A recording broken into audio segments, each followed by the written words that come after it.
Ruth Bellamy knew the safe was empty before she bent down to open it. The little gray door stood behind Vernon's desk, hidden by a framed photograph of Bellamy Funeral Home in 1982, when the awning was orange and Vernon still had hair. The photograph was on the floor now, leaning against a banker's box. Camille had been packing. Ruth turned the dial anyway. Left to 32, right to 11, left to 6. The combination was their wedding date backward, because Vernon had considered that clever for 43 years. The handle dropped. Inside lay a roll of breath mints, 2 rubber bands, and the white envelope where Ruth kept a spare key to the flower van. The money was gone, not just the weekend cash.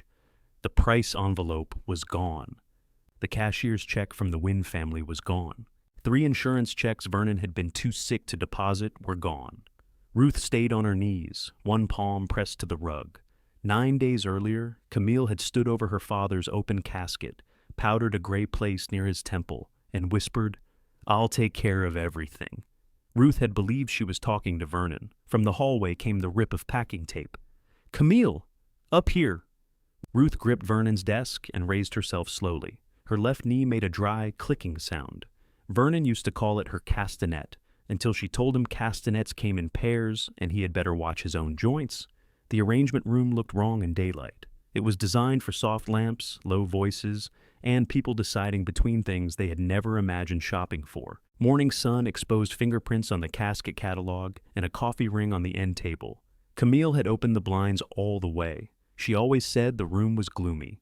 Ruth crossed the hall into the private family room. 2 boxes sat on the sofa, marked kitchen and mom's clothes in Camille's square handwriting. Camille was on a stepladder, reaching for a porcelain angel on the top shelf.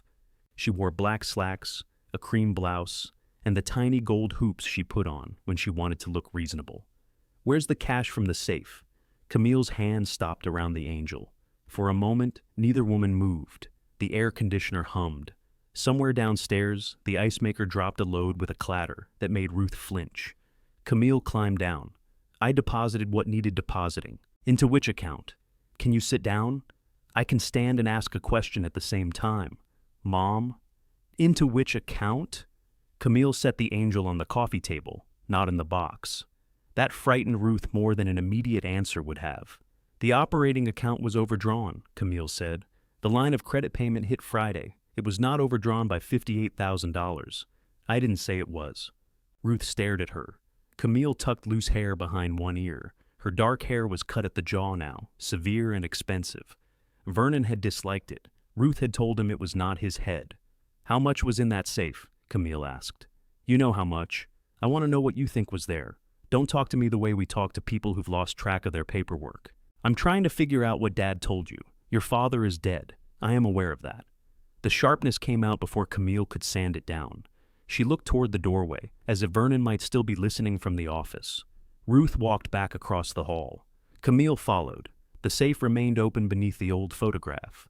Ruth lowered herself into Vernon's chair and pulled the bank folder from the second drawer. The folder was empty except for a deposit slip and a coupon for 10% off toner. "Where are the statements? Online? Then bring them up. You don't have to do this today." That is an interesting sentence from someone packing my clothes. I packed winter things. I was helping. "You put my brassieres in a box marked kitchen." Camille closed her eyes.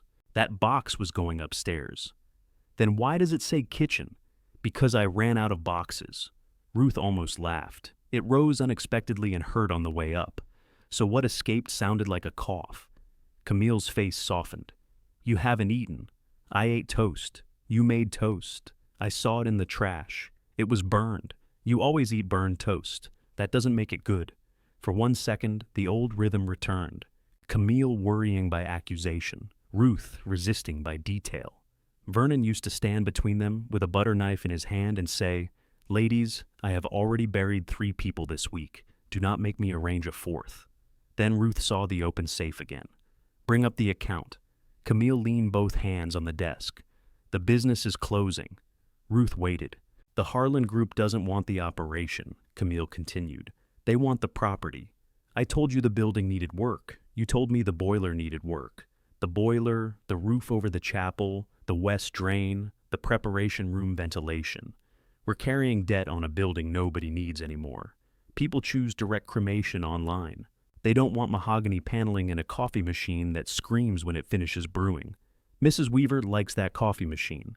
Mrs. Weaver is 86. She still drinks coffee.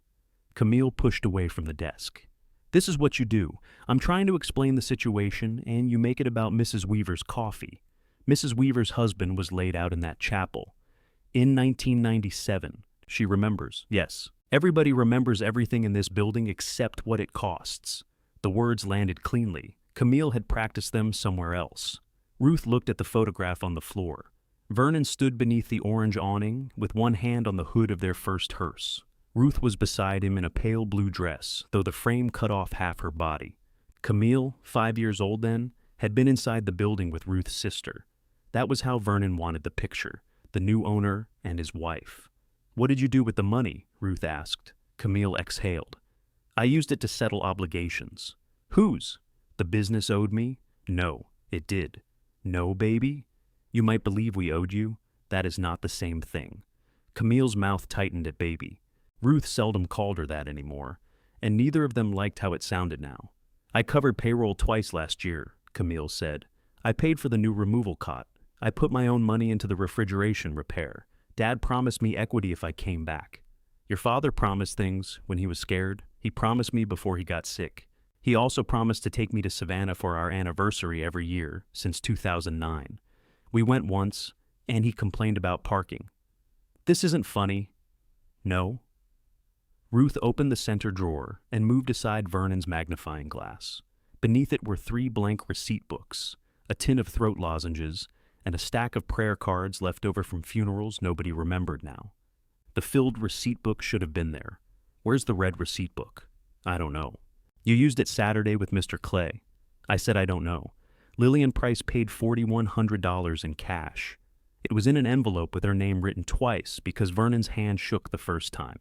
That money pays the cemetery, the vault company, Reverend Clay, and the grave crew. I know how a funeral works. Then where is it? Camille looked toward the window. Outside, a delivery van slowed in front of the funeral home, the driver checking the address, then continued down Sycamore Street. Across the road, someone had tied a yellow balloon to the mailbox outside the tax office. It bobbed in the heat. Some of it is in the Charlotte lease, Camille said. Ruth heard the words, but could not make them join. What lease? For the transport company. The one you talked about last Christmas? You mean the one Dad dismissed before I finished explaining it? He had morphine in him last Christmas. He dismissed it the year before, too. Ruth rested her hands on the desk. They were broad hands, brown-spotted now, with a crescent scar along the right thumb from a casket hinge in 1991. The nail polish Camille had applied for Vernon's funeral was chipped at the tips. How much? Mom. How much of Bellamy's money did you put into your company? It wasn't Bellamy's money. Lillian Price earned that cash packing rolls at Hartley Bakery. She came in here after every Friday shift for 7 weeks. I know which bills had flour in the creases. Camille's face changed. Not guilt exactly. Irritation at being made to picture something she had already reduced to a number. The property sale will cover every outstanding account, she said. When? Closing is scheduled for next month.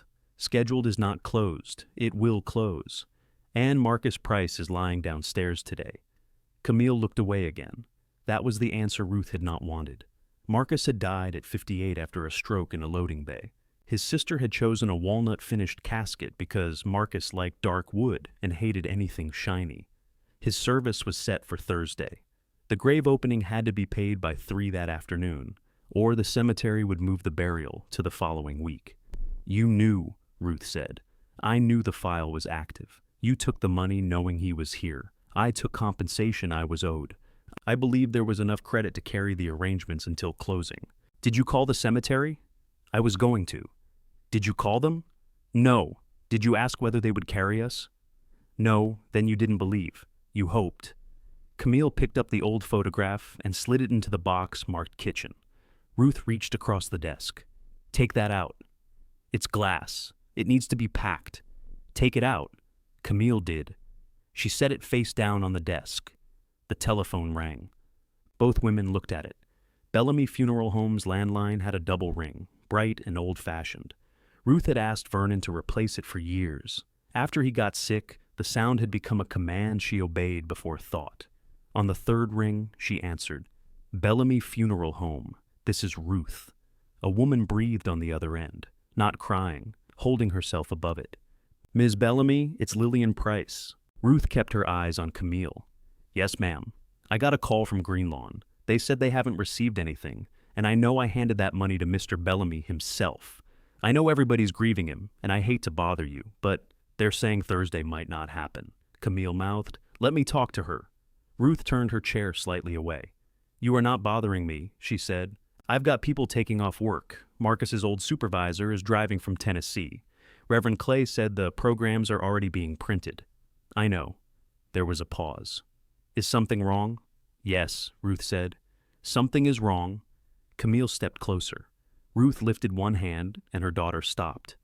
"But Marcus is in our care," Ruth continued. "You come by at noon. Bring your receipt if you have it. If you don't, come anyway. Are we still burying my brother Thursday?" Ruth looked at the empty safe, the boxes on the sofa, and Vernon's photograph lying face down. "We are going to find out what can still be done," she said. It was not the promise Lillian wanted. It was the first honest one Ruth had made all morning. Lillian hung up after saying noon twice, as though repetition might nail the hour in place. Ruth set the receiver down. Camille remained beside the desk. "You shouldn't have told her something was wrong. Something is wrong. You tell her the cemetery made a billing error. We pay them Monday. They restore Thursday, and nobody panics. With what do we pay them Monday?" Camille's gaze moved toward the computer. Ruth turned on the monitor. Vernon's password was taped beneath the keyboard, where anybody with an ease could find it. BELLS1969, their high school mascot, and the year they started dating. The banking page rejected it. "I changed the password," Camille said. "Change it back. I can show you the account. I did not ask for a puppet show." Camille reached past her and entered the password so quickly Ruth caught only an exclamation mark at the end. The balance appeared in green. $847.16. Ruth looked for the missing digit. Then she looked for a second account. "Where is the reserve?" "That's the operating balance. I can see what it says." "Where is the reserve?" "I used it." "All of it?" "There were expenses. You said you covered expenses with the safe money. I said I settled obligations." "Yours." Camille folded her arms. "Some of mine." Ruth clicked through the transactions. The payments blurred at first, not because of her eyesight, but because they all wore abbreviations. ACH Wire, LOC. 2 large transfers had gone out 6 days before Vernon's funeral. Another had cleared the morning after. "You were arranging this while your father was alive." "I was arranging my future while my father was dying." "Those are not mutually exclusive." The preparation room buzzer sounded downstairs, 2 short bursts. Camille checked her watch. "That's Darius. Were you expecting someone?" "He's meeting the vault representative." "For Marcus?" "Yes. With no money to pay for it. I hadn't canceled it yet." Ruth stood. "That is an impressive use of yet."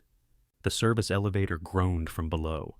A moment later, Darius Cole came through the rear hallway carrying a cardboard tray with 3 coffees. He was 55, tall through the shoulders, with a neat silver beard and the solemn walk of a man who knew his knees were also becoming conversational. He had worked at Bellamy's for 27 years and refused to drink from the office machine because, as he put it, coffee should not arrive screaming. "Morning," he called. "I brought peace offerings. 1 black, 1 cream, 1 thing Camille calls coffee that smells like a birthday candle." He stopped in the office doorway. Darius noticed rooms the way other people noticed faces. The open safe, the bank page, and the 2 Bellamy women standing apart told him enough to lower the tray. "What happened?" "Nothing you need to be involved in," Camille said. "The vault man is parking, so I am already involved." Ruth pointed to the screen. "We have $847. Darius looked at Camille. "It's a cash flow issue," she said. "It appears the cash has flowed." "Darius!" "Where?" Camille glanced at Ruth, perhaps expecting protection out of habit. Ruth gave none. "I took what I was owed," Camille said. Darius's eyes shifted to the open safe. "Out of family payments, the business is being sold. Everyone will be made whole at closing. Marcus Price's closing is Thursday." Camille pressed her thumb and forefinger against the bridge of her nose. Could one person in this building not make that joke? It wasn't much of one. The back door opened and a man called, "Delivery." Darius went to intercept him before he reached the office. Ruth heard the low murmur of professional voices, then the scrape of a clipboard. Camille reached for her coffee, thought better of it, and began closing windows on the computer. "Leave that open," Ruth said. "I'm protecting account information." "From whom?" "Darius has keys to the room where we keep dead people. That doesn't make him an owner." The word owner scraped through Ruth in a place too tired to bleed. Darius returned with a pink invoice sheet. "Greenlawn's opening fee is $16.50. The liner is $900. They need confirmation by 3. "Tell him to unload it," Ruth said. "Ruth," Camille warned, "it was ordered, and if we can't pay, we will." Darius looked from mother to daughter. "I can put the liner on my card." "No," they said together. He raised both hands. "There she is, family harmony." Ruth took the invoice. "Ask him to give us until 3. He already did. Ask with your face." "My face hasn't had that kind of credit since 2018. "Try it." Darius went back downstairs. Ruth pulled her handbag from the bottom drawer and found her checkbook. She and Vernon kept $1,700 in their household checking account when nothing unusual had happened. Something unusual had been happening for 2 years. She wrote the date on a check, then stopped. "You cannot cover business debts from your personal account," Camille said. "Why, you covered personal debts from the business. I invested that money into a company. How noble of it. You need that account for groceries and utilities."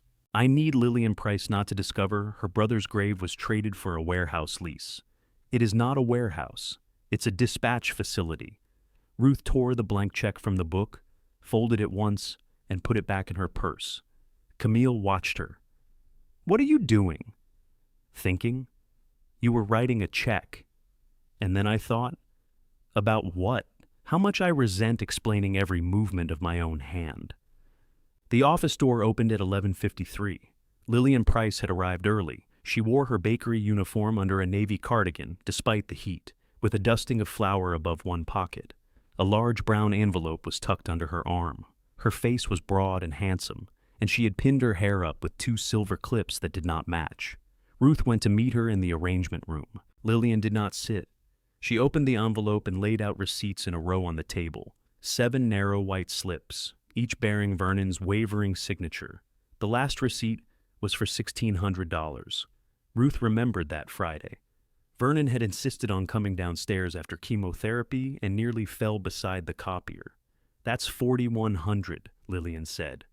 "Mr. Bellamy said it was everything except flowers, because my people handle flowers ourselves.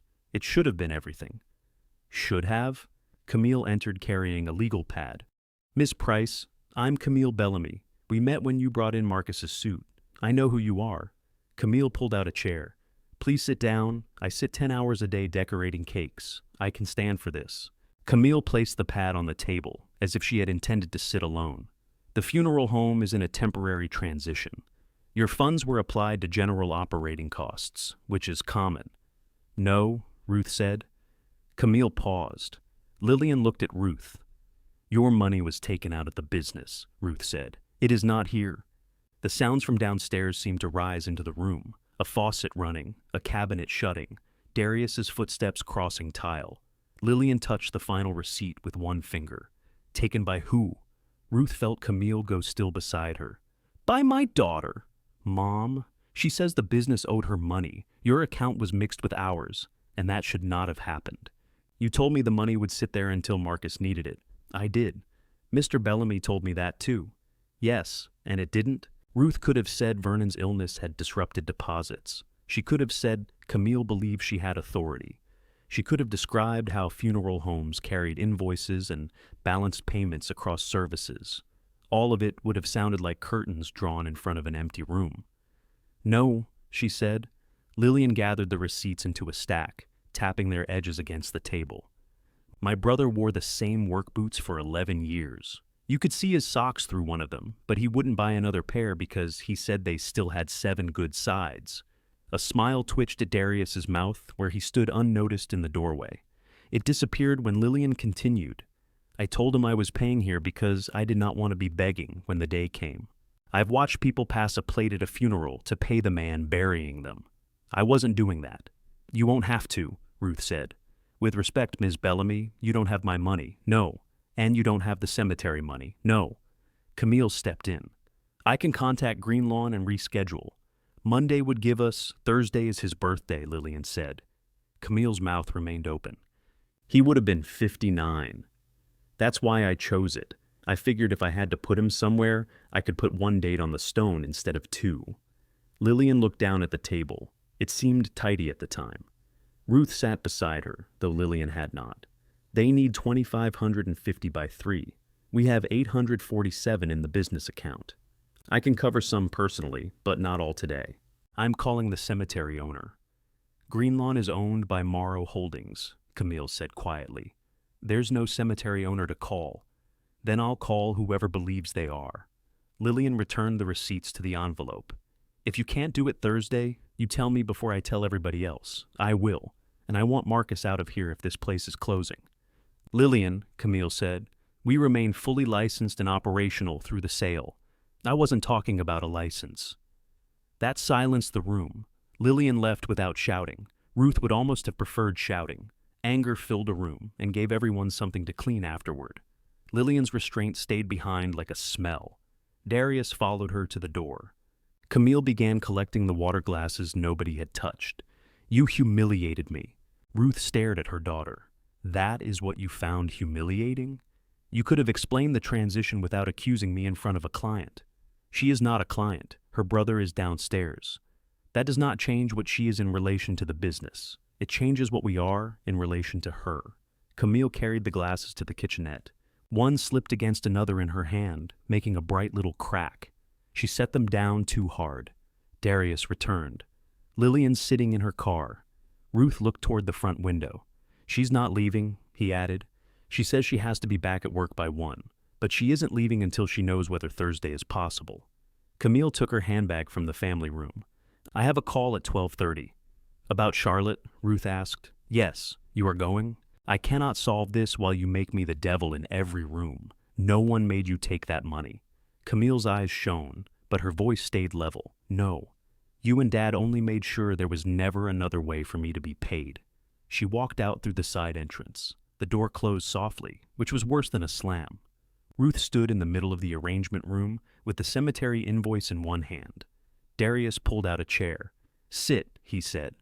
I'm not hungry. I didn't offer food. I know what sit means when people say it to a woman my age. It means your knee is swelling. Ruth looked down. He was right. She sat. Darius took the invoice and read it as if the figures might become ashamed and rearrange themselves. We could postpone the liner payment, he said. Greenlawn won't like it. They don't have to like us. They have a gate. Call them. He took out his phone. While he waited on hold, Ruth opened her appointment calendar. Thursday held Marcus Price's service in blue ink. Beneath it, Vernon had written win marker in red, circled twice. Friday showed Salazar refund. Monday had Clay, musicians, and a question mark. Ruth turned the page. 2 more names waited there, then 3. She touched each one with the blunt end of her pen, hearing voices, remembering envelopes, promises, choices made across this very table. Darius, she said. He covered the phone. What? Lillian isn't the only one. His gaze fell to the calendar. The hold music played brightly between them while Ruth began making a list. Ruth wrote Lillian's name first, though it was already there in 4 different places.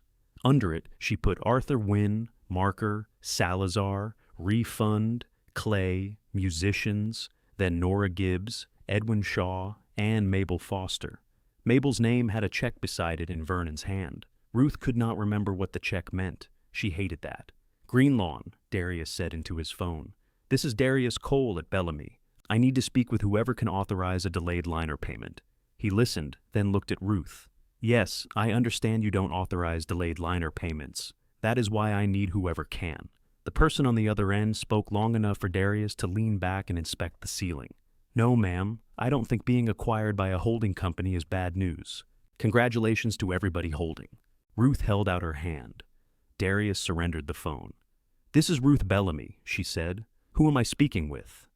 Ashley, Account Services. Ashley, Marcus Price is scheduled for burial Thursday. His family paid us, and through a failure on our end, the money did not reach you. That is not their burden. I understand, Mrs. Bellamy, but the order automatically releases if payment confirmation isn't entered by 3. What happens to the liner if it releases? It returns to inventory. It's sitting in our driveway. I don't control delivery. Who controls delivery? There was tapping on a keyboard. That would be regional fulfillment. And who controls whether you give us until Friday to pay $900? Our policy doesn't allow. Is it you? A pause. No. Then I'm asking for the name of the person who does. Ashley sighed so softly she might have believed it inaudible. Ruth had spent 4 decades listening to people breathe before saying what they meant. Mrs. Bellamy, even if the liner payment were deferred, the grave opening has to be paid today. That's $1,650.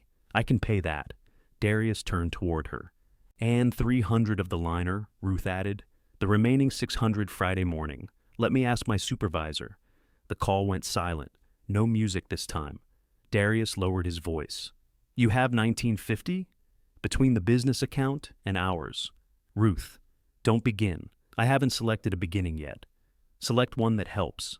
He crossed his arms. If you empty the business account, the electric draft bounces tomorrow. Ruth looked toward the hallway. The lights were on in the chapel, the office, the family room, and 3 rooms downstairs where nobody stood. Go turn off what we're not using. That buys us $8 next month. Then we'll only need $592. The line clicked. Ashley returned with a supervisor's approval for Friday, though her tone suggested she had personally lent Ruth an organ. We'll process $1,950 now, Ruth said. She read the business debit card number first. It declined. Darius studied the carpet. Ruth tried again. Same result. Camille froze the card, she said. She may have set a spending limit, Ashley offered. She took $41,000 out of the account. I doubt she became cautious at $800. Darius coughed into his fist. Ruth gave Ashley the household account number from the bottom of a check. $1,703 remained. She authorized $1,650. When the payment cleared, something inside her eased and tightened at once. For the $300, Darius said, taking back the phone. Use mine. Ruth shook her head. He turned away. Card number is, she grabbed his wrist. No. Then Greenlawn releases the liner. I'll find it by 3, yes.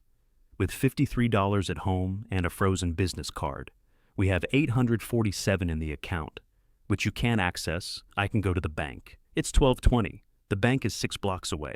My truck has air conditioning. Your truck smells like a bait shop. I went fishing once in May. Fish have memories, too. Lillian appeared in the doorway. Her handbag hung from one shoulder, and she held her car keys so tightly the teeth marked her palm. Is Thursday happening? Ruth stood. We paid the grave opening. They agreed to give us until Friday on $600 of the liner. We still need $300 today. I can pay $300. No, it's Marcus. You already paid for Marcus. Lillian's chin lifted. And I can't get to Thursday over your pride. It is not pride. Then what is it? Ruth had no answer. That did not sound like pride wearing a nicer dress. Darius answered for her. It's a line. Once she lets you pay twice, this becomes something done to you instead of something she has to fix. Lillian looked between them.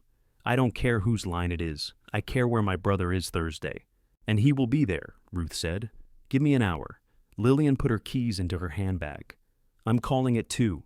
You'll be at work. I know how to use a telephone at work. She left by the front door. This time her car pulled away. Darius took his keys from his pocket. Come on. At First Piedmont Bank, the lobby smelled like lemon cleaner and wet umbrellas, though it had not rained. Ruth had used the same branch since before the funeral home's orange awning, but the teller behind the counter looked newly old enough to rent a car. I need a cashier's check from the Bellamy Funeral Home operating account, Ruth said. The teller asked for identification and studied the screen. I'm sorry. There's a hold on withdrawals pending account closure. Who placed it? Camille Bellamy. My name is on the account. Yes, ma'am, but the closure request requires both signers for cash withdrawal. It did not require both signers for her transfers. The teller's cheeks colored. Those were electronic transfers made under existing authorization. Authorization from whom? I'm not able to discuss transaction details in the lobby. You just discuss them. Darius shifted beside Ruth, not impatiently. He had a way of occupying silence until someone else felt compelled to improve it. The teller glanced toward an office. I can ask the branch manager to speak with you. How long? She's with someone. How long? 20 minutes, perhaps. Ruth checked the clock. 12:46. Ask her. They sat beneath a framed poster of a smiling couple holding keys to a house with no visible neighbors. Darius stretched his legs. You should let me pay the 300, he said. I should have let you negotiate your salary better in 2004. You tried? Vernon offered me a company ham. It was a large ham. It was not a health plan. Ruth smiled despite herself. Darius had come to Bellamy at 28 after another funeral home dismissed him for refusing to prepare a woman against her family's religious wishes. Vernon hired him because he needed an embalmer and liked men who could hold a grudge on principle. Over the years, Darius had become the person Ruth trusted to tell a family when a viewing should remain closed. He never used the words impossible or best to remember them as they were. He said, I would not ask you to carry that picture. You knew Camille was planning Charlotte, Ruth said. He looked at the poster. I knew she toured a facility. When? February. Vernon was still taking treatment. Camille was still alive while Vernon was taking treatment. Ruth turned to him. I'm not defending what she did, he said. I'm telling you she talked about leaving for years. You heard it as complaining. She talked about improving transport efficiency. She talked about not dying upstairs over a business she hated. The words settled badly because they sounded like Camille. Why didn't you tell me? I thought she had. The branch manager emerged at 1:16. She was a small woman named Felicia Moore, whom Ruth recognized from her mother's funeral 12 years earlier. Felicia recognized Ruth too, and that made the conversation more uncomfortable, not less. In her office, she confirmed Camille had submitted closure paperwork and moved the available funds to restricted status until outstanding electronic charges cleared. Ruth could reverse the hold, but only after completing a new authorization form. The change would take effect the next business morning. Tomorrow? Ruth asked. Most likely. I need $300 today. Felicia's eyes lowered to the screen. The current available balance is $712. It was $847 an hour ago. An automatic payment cleared. For what? Commercial waste service. At least the garbage was paid. Can you issue anything against it? Not with the hold. Ruth looked at the clock on Felicia's wall. 1:32. Darius placed his credit card on the desk. No, Ruth said. Felicia glanced from the card to Ruth. I'm not part of this portion of the meeting. Good, Darius said. Run it through Greenlawn. Ruth took the card before Felicia could pretend not to see it. You are not paying for Bellamy's obligations. I am advancing $300 until tomorrow. You just explained the Vernon paid you in ham. It was a large ham. Darius, you can spend the next hour protecting me from a debt I freely chose, or you can call the other names on your list before they find out from somebody else. There was no softness in his voice. Ruth had mistaken his kindness for softness before, usually when she wanted to ignore him. She put the card into her handbag. You will have this back tomorrow. I'd prefer it back today. I have plans to buy a boat. You don't like boats. At $300, I don't have to. They called Greenlawn from the truck. Payment confirmation arrived at 1:57. Ruth telephoned Lillian at the bakery. Thursday stays, she said. On the other end, Lillian let out one breath. Thank you. Don't thank me yet. We still have work to do. Marcus wore a dark blue suit. I brought it Saturday. I saw it. The tie in the bag isn't his. It was Mr. Bellamy's sample tie. Marcus wouldn't wear stripes. Ruth looked at Darius. What would he wear? She asked. Solid burgundy? Nothing shiny? I'll find one. And Miss Bellamy? Yes, I'm still angry. You have every right. I just didn't want you mistaking relief for forgiveness. I won't. When the call ended, Darius started the truck. Back at the funeral home, the vault liner had been unloaded beside the rear entrance. It sat wrapped in cloudy plastic, an inelegant object that had already required more negotiation than most people received in life. Ruth found a burgundy tie in the men's accessories cabinet downstairs. She carried it into the preparation room, where Marcus Price lay beneath a white sheet, his face calm under Darius's careful work. She placed the tie beside his suit. 7 names, she said. Darius removed his glasses and rubbed the bridge of his nose. 7 that you remember. Ruth heard the distinction. Upstairs, she searched Vernon's desk again. The filled red receipt book was not under the lozenges in the bank folder or behind the bottom drawer where he hid candy from himself. She checked the safe, though she knew what was inside. 2 rubber bands, breath mints, the spare van key. The telephone rang while she was on her knees. Bellamy Funeral Home. A man said, "Mrs. Bellamy, this is Leonard Wynne.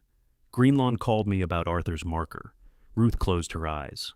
"They said the engraving order was canceled for non-payment," he continued, "but I have the receipt right here."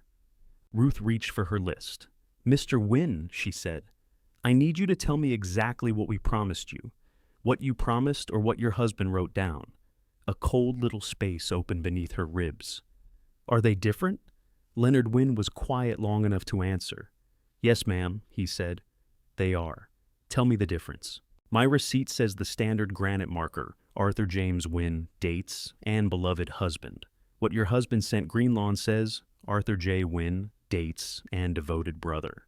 Ruth pressed her fingertips to her forehead. Leonard continued, "It also says to add Artie under his name. He hated Artie." "Yes, ma'am." "Your husband called him Wynne." A faint sound came through the phone, almost a laugh. "For 31 years. Ruth remembered Leonard and Arthur at the arrangement table, their chairs angled toward each other from long practice. Arthur had made his plans 2 years before his death, when a heart specialist advised him to put his affairs in order. He was thin, funny, and furious about being asked to choose granite while still breathing. Leonard had called him Wynne, not Arthur, not Honey. Just Wynne, in a voice that made the name private. Arthur had tapped the marker photograph and said, "Put that on there somewhere. It's the only name that ever fit right." "Wynne in quotation marks," Ruth said. "That's what you wrote on your yellow pad." The yellow pad had disappeared months ago, along with dozens of notes Ruth took, while Vernon entered arrangements into the computer. Vernon disliked quotation marks on monuments. He said they collected dirt. "Who requested devoted brother?" she asked. "My sister-in-law called after Arthur died. She wanted the marker changed. I told Mr. Bellamy no, and he changed it. That's what Greenlawn read to me." Ruth's knee ached against the carpet. She stood slowly. "I'm going to pull the order and call you back. You said the money's missing." News in Sycamore traveled fastest through people who claimed they had told no one. "Who told you that?" "Lillian Price called me from the bakery." Ruth could picture Lillian between the sheet cakes, flour on her cardigan, deciding that relief was not forgiveness and secrecy was not part of the bargain. "The payment was taken out of the business," Ruth said. "I'm determining what can be restored and when." "Restored?" Leonard's voice hardened. "Arthur isn't a porch. No, sir. I gave you a cashier's check for $2,800. I remember." "Do you?" The question did not accuse her of lying. It was worse. It asked whether memory from Ruth Bellamy had any cash value left. "I remember Arthur saying Artie sounded like a child who wiped his nose on his sleeve," she said. Leonard went quiet. "He said Wynne was the name you gave him back when his own family used his first name like a summons. I wrote it down." "You did. I will find out why Vernon changed it. I know why." Ruth waited. His sister threatened not to attend the service if the stone said, "Husband." "Your husband said there had been enough ugliness and we ought to find language everyone could live with." Ruth leaned against the desk. Vernon had loved peace most when somebody else had to surrender for it. "What did you tell him?" "I said Arthur didn't need his sister at the service. He needed me at the stone." There was no answer Ruth could offer without insulting him further. "I'll call Greenlawn," she said. "They canceled the order." "I know, and the price went up since we paid. I'll find out how much." Leonard sighed. "I'm coming in tomorrow. I want every paper you have with Arthur's name on it. All right, not copies selected for me. Every paper." "All right." When the call ended, Ruth remained standing behind Vernon's chair. His photograph lay face down beside the keyboard. She turned it over. There he was beneath the orange awning, smiling like a man who had built something by himself. Darius came upstairs carrying an empty burgundy tie box. "Marcus approves," he said, or he failed to object. Vernon changed Arthur Wynne's marker. To what? "Devoted brother." Darius winced. That doesn't sound like Leonard's wording. It wasn't. Vernon hated scenes. He avoided them by arranging smaller ones in private. Darius rested a hip against the desk. "That sounds like something you've been waiting to say." It arrived on its own. Ruth showed him the list. "Do you remember Mabel Foster? Cremation last November. Her nephew wanted the ashes shipped to Oregon. Did we ship them? Yes. What was left undone? Nothing I touched. The check beside Mabel's name bothered her. Vernon's checks could mean paid, called, ordered, or remember to do this before Ruth asks again. Where would Camille put closed arrangement files? Upstairs storage, unless she scanned them. She did not scan these. How do you know? Because if she had, she would have told us how many trees she saved. Darius glanced at the office door. Mina could pull an open account report. Camille fired Mina. Mina has remained capable since. She hasn't spoken to me in 7 months. You haven't spoken to her. That is what I said. No, it isn't. Ruth gave him a look. Darius took out his phone and scrolled. She lives 12 minutes away and works from home on Tuesdays. How do you know her schedule? She does my taxes. You let a woman who thinks receipts should be kept by fiscal quarter see your tackle shop expenses? She has seen worse men. He called before Ruth could object. Mina Patel answered with a guarded hello. Darius told her there was a problem with the Bellamy accounts, and Ruth needed help identifying incomplete family obligations. No, Mina said loudly enough for Ruth to hear. Darius put the call on speaker. Mina, Ruth said. Mrs. Bellamy. You may call me Ruth. I was permitted to call you Ruth when I worked there. I no longer work there. That sounds inconvenient for me. It was extremely convenient for Camille. Darius became interested in the burgundy tie box. Ruth pulled Vernon's chair out and sat. I should have called you when she dismissed you. Yes. I should have asked why. Yes. I accepted Camille's explanation because Vernon had just begun another treatment cycle, and I did not have room for one more argument. That is an explanation for you. It did not pay my health insurance? No. Mina's silence was tidy and complete. I need to know which families we owe, Ruth said. The safe was emptied. The operating account was drained. At least one arrangement was changed against the family's instructions. By Camille? The money, yes. The arrangement was Vernon. Another silence, different this time. How far back? Mina asked. I don't know. I told Camille the family deposit system was impossible to audit. She said you resisted the new software. I selected the new software. Ruth looked at Darius. He avoided her eyes. What did you argue about? She asked. Camille wanted to record installment payments as general revenue when received, then flag obligations manually. I told her the flags were being removed before vendors were paid. She said she needed accurate cash flow numbers for the sale review. Sale review? She was gathering valuation information. In January. October. Ruth's thumbnail found the crescent scar beside it and worried the skin. Can you still access the reports? No. Camille removed my login the day she fired me. Can you show me how to find them, if the computer still has the software? It does. Mina exhaled. I'll come at 4. You said you work from home. I said no such thing. Darius said. Darius thinks doing taxes on a Sunday means I work from home. Darius thinks a receipt in a freezer bag is bookkeeping. It was waterproof, he said. Mina hung up. At 2, Ruth called Greenlawn about Arthur's marker. The original order had indeed been canceled. Reordering the same granite now costs $380 more, plus another $125 for the quotation marks and the additional word. You charge by punctuation? Ruth asked. By character and layout adjustment. Quotation marks are 2 little scratches. They require a custom proof. Arthur Wynne was already custom. The representative did not respond. Ruth requested the proof to be remade exactly as Leonard described, then stopped before authorizing it. There was no money to attach to the order. The representative agreed to hold the quote for 48 hours. At 2:40, Reverend Clay called about the musicians. They played Vernon's service, he said gently. They didn't want to trouble you that week. Ruth looked at the list. How much? $600 total. Vernon paid the church. He paid the sanctuary fee. The musicians were separate. I wrote one check. It was returned. Ruth added, returned, beside his name. I'm sorry, Reverend. I know this isn't like you. The kindness stung more than Leonard's doubt. How do you know what is like me? She asked. He hesitated. I suppose I know what I've seen. What you saw was a full chapel and music. What I saw was a check I assumed had cleared. Ruth, when can I call them myself? He gave her 2 names and numbers. By 4, the list held 9 families, 3 vendors, 2 musicians, and 1 minister.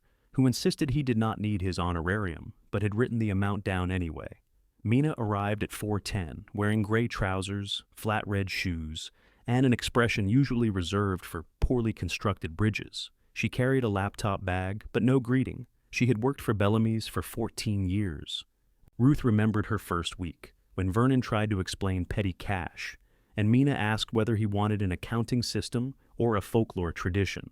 Ruth met her in the office.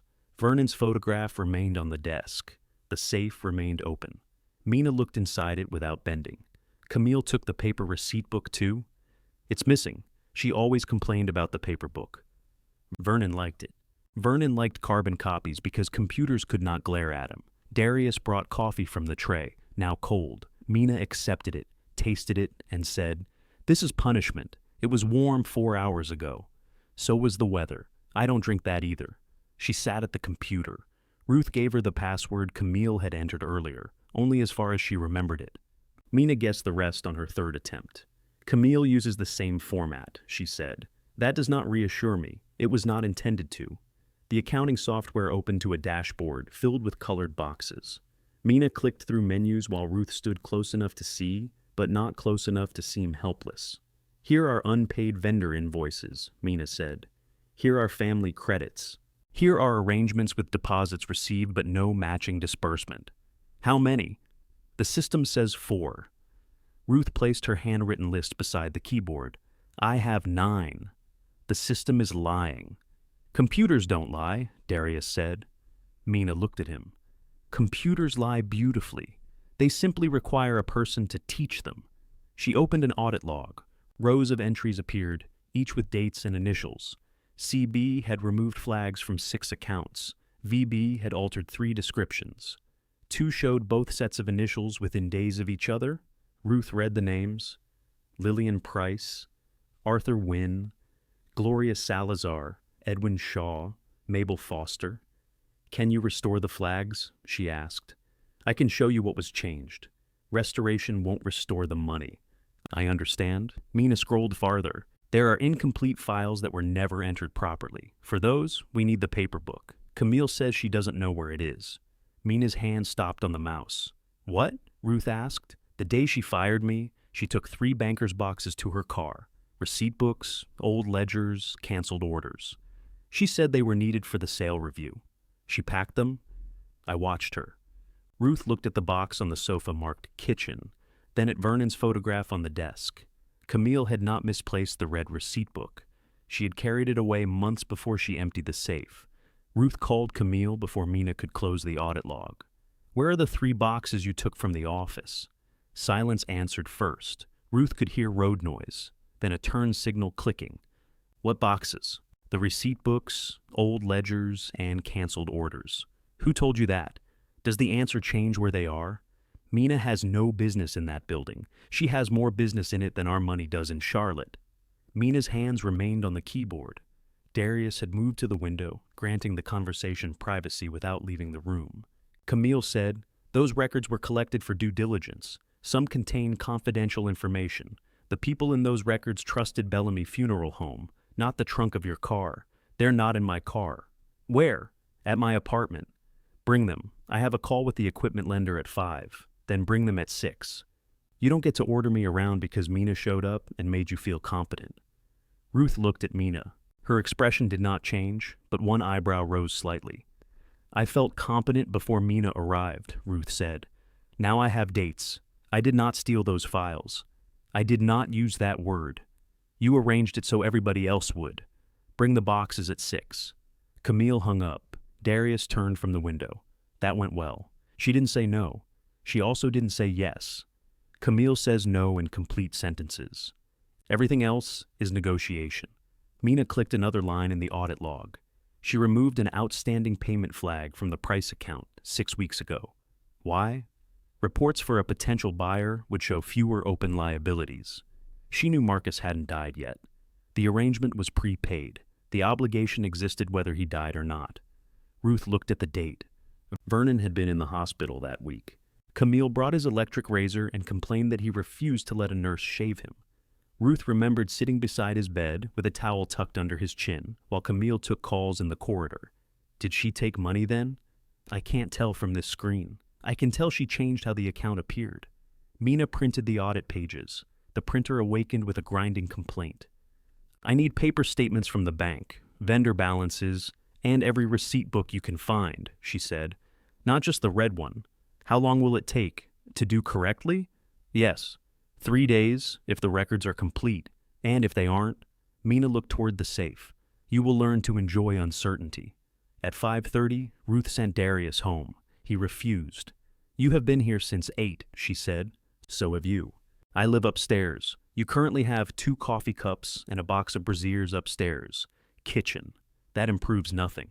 He went downstairs to check Marcus once more. Ruth and Mina ate crackers from Vernon's desk and a sleeve of cheese slices Darius found in the staff refrigerator. The cheese had each corner trimmed away. Who does that? Mina asked. Vernon. He has been gone 9 days. He bought them in bulk. Mina put the cheese back. I will risk hunger. At 6:15, Camille came through the side door, carrying 1 banker's box. She set it on the arrangement table with a thump. Where are the other 2? Ruth asked. This one has the active books. The others are closed files. Bring those too. Why? Because Arthur Wynn's file was closed, and his marker was never ordered correctly. Camille's gaze shifted to Mina. You were told not to access company records after your termination. I was invited by Mrs. Bellamy. She does not manage the company. Ruth felt the sentence enter the room and choose a seat. Mina folded her hands.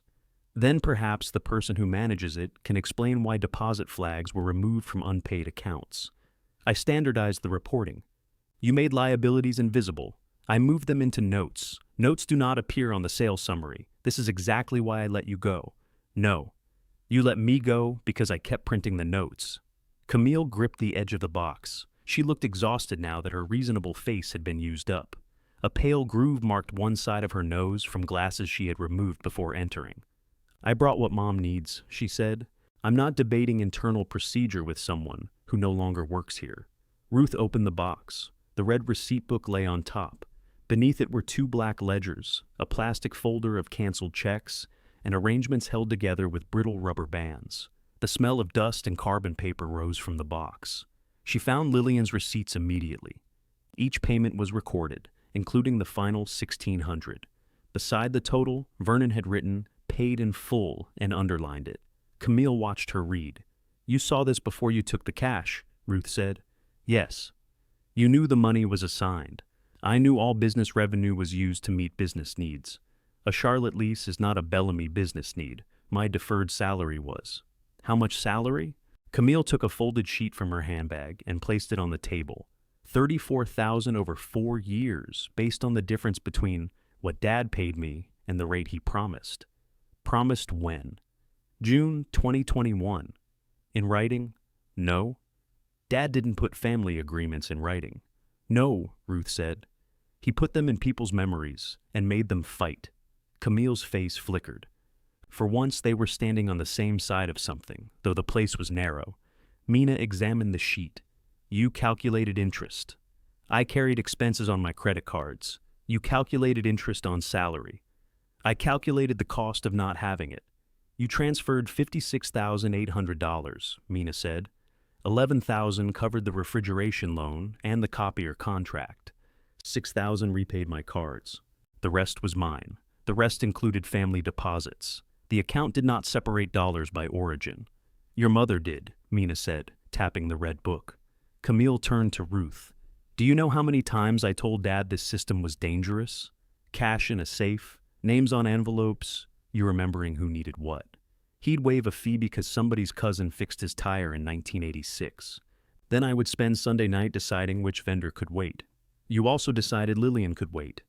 I thought the sale would close before Marcus needed anything. People do not die according to closing dates. I know that better than you think. Ruth heard the old accusation beneath it. Camille had handled the calls while Vernon declined. Camille had dressed strangers in the morning and changed her father's bedding at night. She had driven removal routes because the part-time attendant quit. Ruth had let herself believe Camille was strong enough to continue being useful. You should have been paid what he promised, Ruth said. Camille's shoulders dropped a fraction. And you should not have taken it from these families. They rose again. You always do that, Camille said. You give 1 inch of understanding so the next sentence can sound holy. I am not holy. I paid a cemetery today with the money from my groceries. Of course you did. The contempt in her voice startled Ruth. Camille pushed away from the table. That is the whole Bellamy religion. Somebody has a crisis, you empty your pockets, and then everybody admires how little you have left. Dad did it with discounts. You do it with yourself. Lillian paid us. I know. She was not asking for charity, I know. Then stop talking as though honoring her contract is one of my performances. Camille's eyes filled. She blinked hard and looked toward the chapel.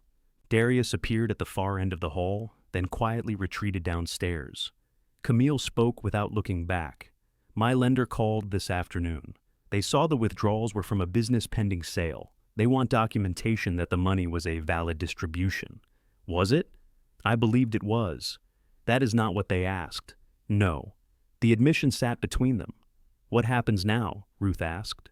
I provide the salary calculation and proof of my expenses. If they reject it, I lose the facility deposit. How much? $22,000. Ruth could not tell whether the deposit had come from Bellamy's money or Camille's portion of it. Perhaps Camille could no longer tell either. Bring the other boxes, she said. Camille gave a breath that might have become a laugh under kinder circumstances. That's all you have to say? It is what I need tonight. I can bring them tomorrow. Leonard Wynne is coming in the morning. At the name, Camille's face changed. What about Leonard? Arthur's marker order was altered. I didn't handle it. Vernon did. Camille looked at the red book. Then you finally found something that isn't my fault. She left the box and walked out. Mina waited until the side door closed. She is right about one thing, she said. Only one? The system was dangerous. Ruth sat in front of the box. Do you think I don't know that now? I think you knew it then. You believe knowing the families made the danger kinder. The statement irritated Ruth because it was too neat. Knowing them kept this place alive and made you the only person who could tell what was owed. I was here every day. Until you weren't. Ruth looked up sharply. Mina did not soften it. You went upstairs to care for Vernon. The business should have continued without your memory. Instead, Camille inherited a mess and used the mess to hide another one. Ruth closed the red receipt book. Go home, Mina. I will come back at 8. I did not ask you to. You asked for help. It remains help when you dislike it. At 8 the following morning, Leonard Wynne arrived carrying a leather portfolio and wearing a charcoal suit too formal for the weather. Camille had not brought the other boxes. Ruth seated him in the arrangement room. The receipts lay ready beside the canceled marker order Mina had printed. Leonard did not remove his sunglasses until he sat down. His eyes were swollen. I went to see the plot, he said. There's still a temporary marker. It leans when it rains. I'm sorry. He opened the portfolio. Inside were Arthur's original arrangement papers, a photograph of the granite style, and a yellow sheet in Ruth's handwriting. She recognized the pad immediately. Standard gray. No vase. Easy to mow around. Beneath it, inside a rough rectangle meant to represent the stone, she had written, Arthur James Wynne. When Ruth touched the last line. I remember this. Arthur chose it. He said the house was too small, but he always made room. Leonard nodded once. Ruth placed Vernon's altered order beside it. Devoted brother looked worse in print than it had over the phone. Leonard read it without expression. His sister sent this wording, Ruth said. Vernon accepted it after you refused. I know what happened. I should have checked. You were upstairs. That does not make the promise smaller. No. The replacement will cost $3,305, $500 more than you paid. Are you asking me for $500? No. Then when will it be ordered? Ruth could not say after the sale. She could not say when Camille repaid the money. She could not make Thursday's urgency appear in every account by sheer force. I don't have a date yet. Leonard closed the portfolio. Then, you don't have an answer. No. He slid Ruth's yellow sheet across the table. Keep that until you do. As he stood, the chapel doors opened behind him. Darius and Reverend Clay were preparing the room for Marcus Price's visitation. Light fell across the aisle in a long, white stripe. Leonard looked into the empty chapel. When Arthur died, he said, his sister cried louder than anybody. People kept bringing her water. I stood 6 feet away, and your husband asked me to let her have the stone too." Ruth held the yellow sheet by its corners. "He was wrong." "Yes," Leonard said, "but he's not the one I'm asking now." He left her with Arthur's words on the table and no money to carve them. Ruth slipped the yellow sheet into the front of the red receipt book. It did not belong there, but she wanted it somewhere nobody could pretend not to see it. In the chapel, Darius stood on the third pew and adjusted a wall sconce. "You are not an electrician," Ruth said. "I am turning a shade. You're standing on upholstery in your outdoor shoes. I knew grief would find me today. I did not know it would wear beige." Reverend Clay sat at the organ, testing notes so softly the room seemed to be clearing its throat.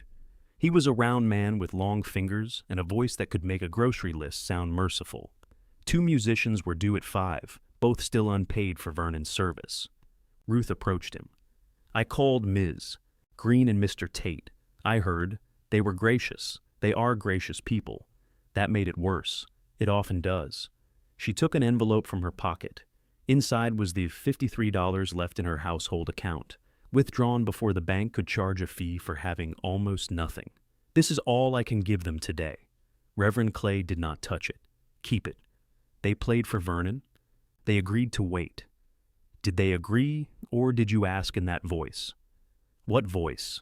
The one that makes people feel the Lord is personally interested in their invoice. Darius climbed down from the pew. He used it on Greenlawn once. They waived a tent fee. An administrative error, Reverend Clay said, still counts. Ruth held out the envelope. Reverend Clay folded her fingers over it. "If you pay $53 towards $600, you will still owe $600 in dignity and $547 in cash. My dignity is not part of the account. Yours rarely is." Before she could answer, the rear door opened. Camille entered carrying the other 2 bankers' boxes. She wore a navy dress and low black shoes, the clothes she used for visitations. Her hair was tucked behind both ears, and she had brought her director's badge. "I thought you had a call," Ruth said. "It ended." "How did it end?" Camille set the boxes beside the office door. "They want documentation by Monday, and the deposit, they haven't released it." The answer was careful enough to mean bad news. Darius gestured toward the boxes. "Closed files and canceled orders." Camille looked at Marcus's casket at the front of the chapel. "Has Lillian approved the presentation?" "She's due at 3:30. I'll do it." Darius glanced at Ruth. Camille saw him. "I'm still manager of record." "No one said you weren't," he replied. "You looked it. I have a flexible face." Ruth walked to the casket. Marcus wore the dark blue suit Lillian had brought and the burgundy tie from the accessories cabinet. Darius had given his features an ease Death had not. Beside his folded hands lay a plain wooden ruler, which Lillian said he carried for 30 years at the furniture plant, even after he became a supervisor. Camille stood opposite Ruth. "The knot is too wide," she said. Lillian said nothing shiny. She did not specify width. Marcus had a narrow neck. He still does. Camille almost smiled. She reached in and retied the burgundy silk with quick, gentle hands. Then she moved one lapel a 1/4 inch, brushed lint from the shoulder, and adjusted the ruler so it lay straight. Ruth watched her daughter's face. Camille had always been good at this part. She saw proportion, color, the difference between peaceful and merely still. After her first year of mortuary training, she came home furious because an instructor called restorative work cosmetic. "Cosmetic is pretending nothing happened," she had told Ruth. "This is admitting something happened and choosing what the family has to carry." Vernon repeated that sentence for years, as if he had invented it. "He looks better," Ruth said. "He looked good before." "I didn't say he didn't." Camille closed the casket halfway for Lillian's private arrival. At 3:40, Lillian came with a garment bag draped over one arm. She had changed out of her bakery uniform into plum-colored trousers and a white blouse. Flowers still marked one shoe. "I brought another tie in case," she said. Then she saw Marcus. The garment bag slid down her arm. Ruth waited near the chapel door while Lillian approached. No one spoke. Lillian touched her brother's sleeve, then the wooden ruler. Her mouth moved once without sound. After several minutes, she looked at Camille. "You did his face?" "Mr. Cole did the preparation," Camille said. "I adjusted a few things." Lillian studied her for a long moment. "You're good at it. Thank you. That doesn't make you good." "No, ma'am." Ruth felt something shift, not toward forgiveness, but away from performance. Camille did not defend herself. Lillian did not soften because she was supposed to. "The tie is right," Lillian said. "Your mother found it. She is not my mother." Camille blinked. "I meant mine." Lillian looked at Ruth, and despite everything, a short laugh escaped her. It had rough edges, but it was a laugh. "Lord," she said, "this place needs labels." By 5, the chapel had filled with Marcus's co-workers, neighbors, and people from Hartley Bakery still wearing white uniforms under their coats. Lillian's relatives brought so many flower arrangements that Darius had to move the register stand. One spray had been assembled from bakery tools, wooden spoons, piping bags, and red carnations tucked into a standing wreath. The coffee machine screamed at 5:17. Half the chapel startled.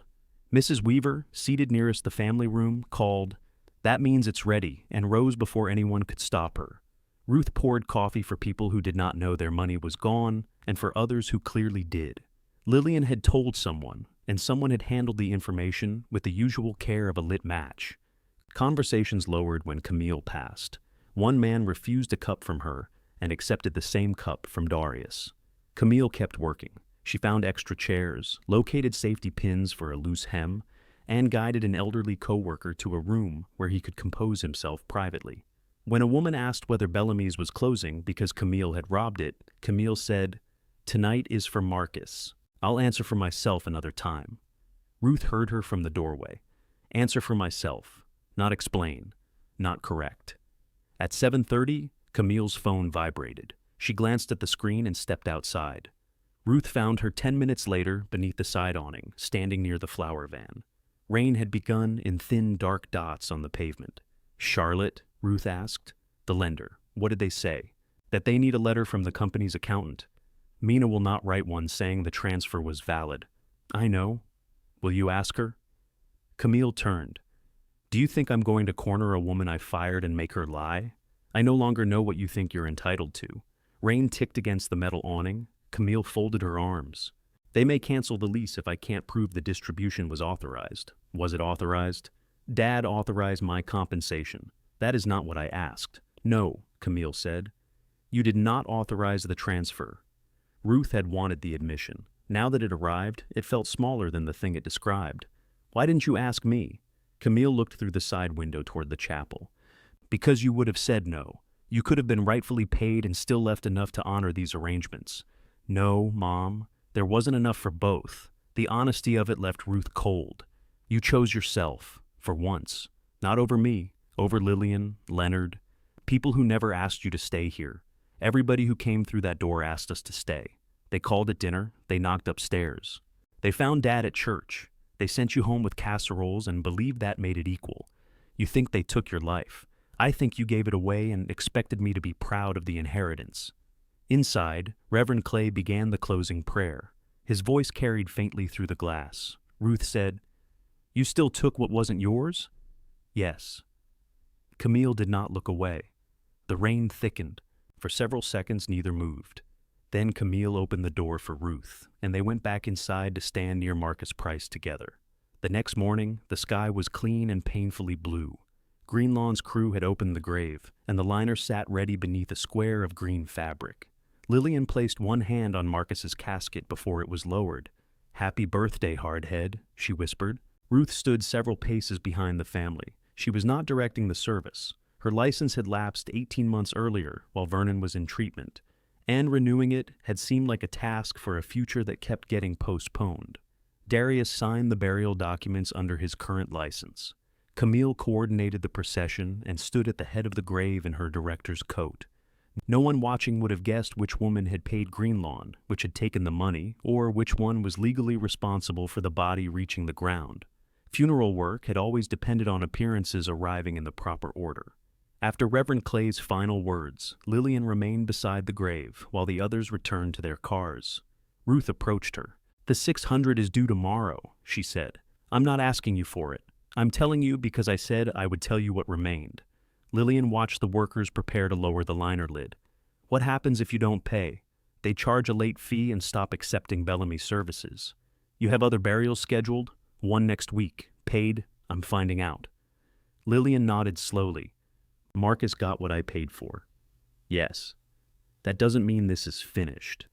"No." She reached into her handbag and handed Ruth a small paper sack. Warmth still clung to it. "You didn't eat yesterday," Lillian said. "How do you know? You looked like a coat hanger in a black dress." Ruth opened the bag. 2 butter rolls sat inside.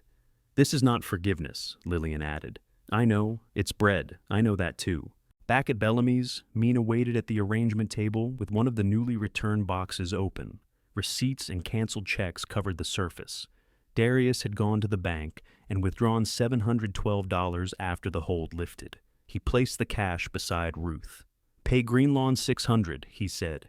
"Keep my $300. I owe you. You owe them first." Ruth counted $600 into an envelope. $112 remained for the business. Mina pulled a pink form from the box. "I found the Mabel Foster checkmark," she said. "What does it mean?" Her nephew paid $800 for shipping and a memorial urn. The ashes were shipped in the temporary container. Ruth looked at Darius. He frowned. "I packed what was in the file." "The urn was never ordered," Mina said. "The $800 was deposited with the rest." Ruth added the amount to her list. Mina handed her another file.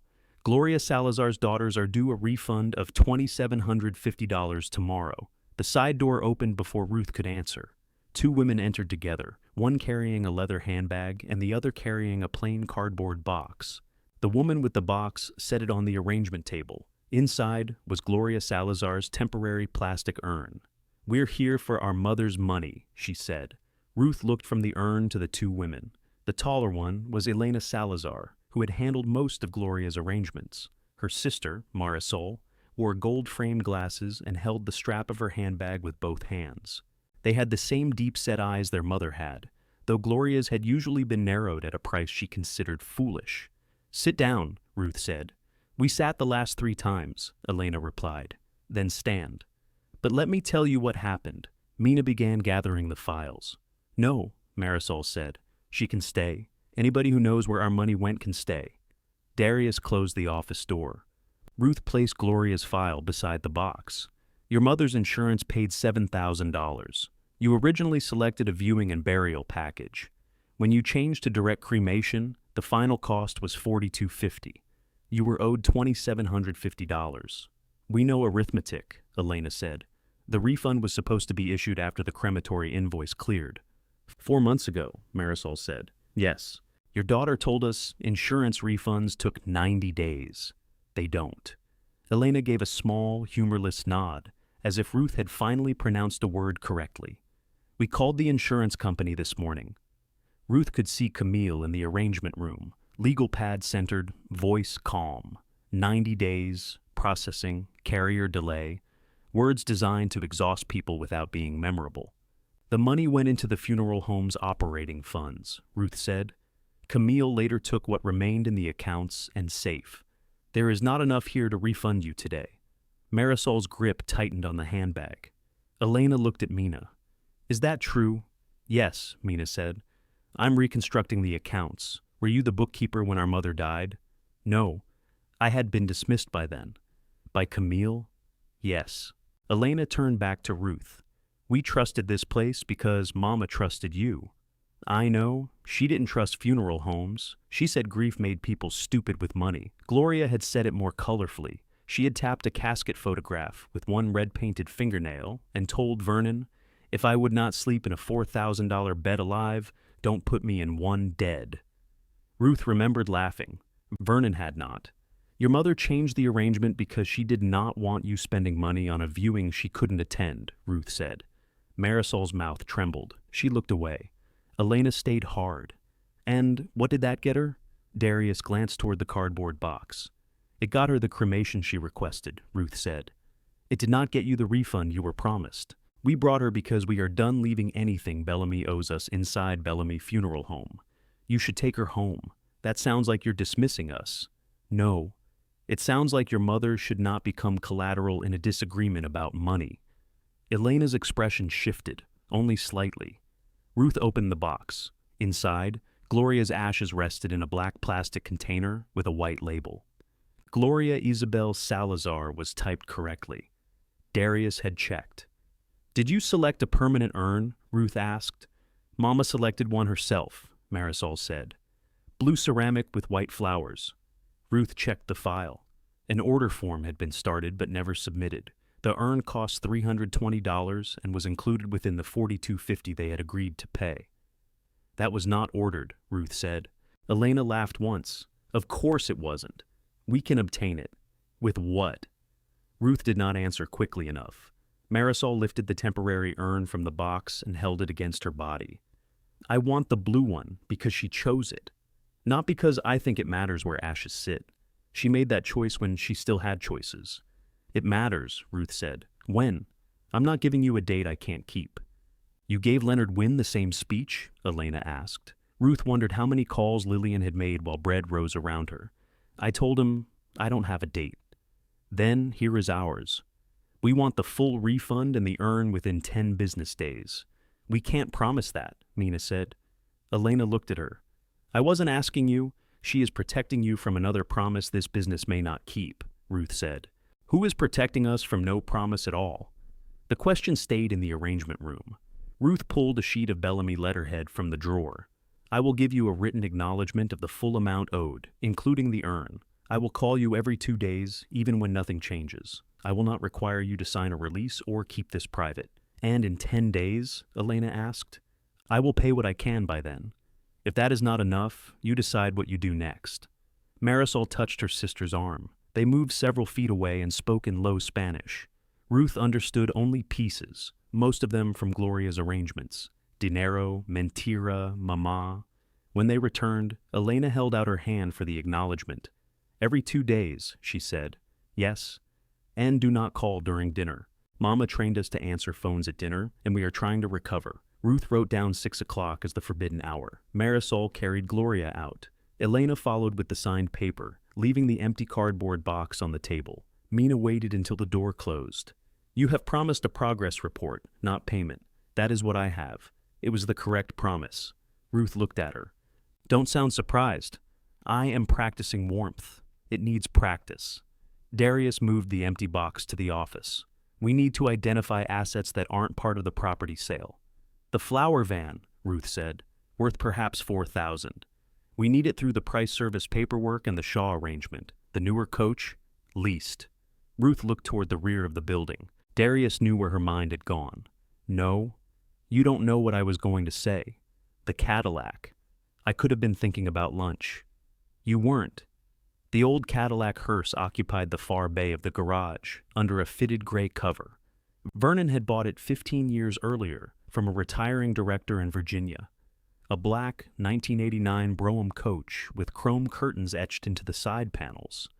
It was too old for regular services and too costly to justify, but Vernon polished it every first Saturday and drove it in the Christmas parade.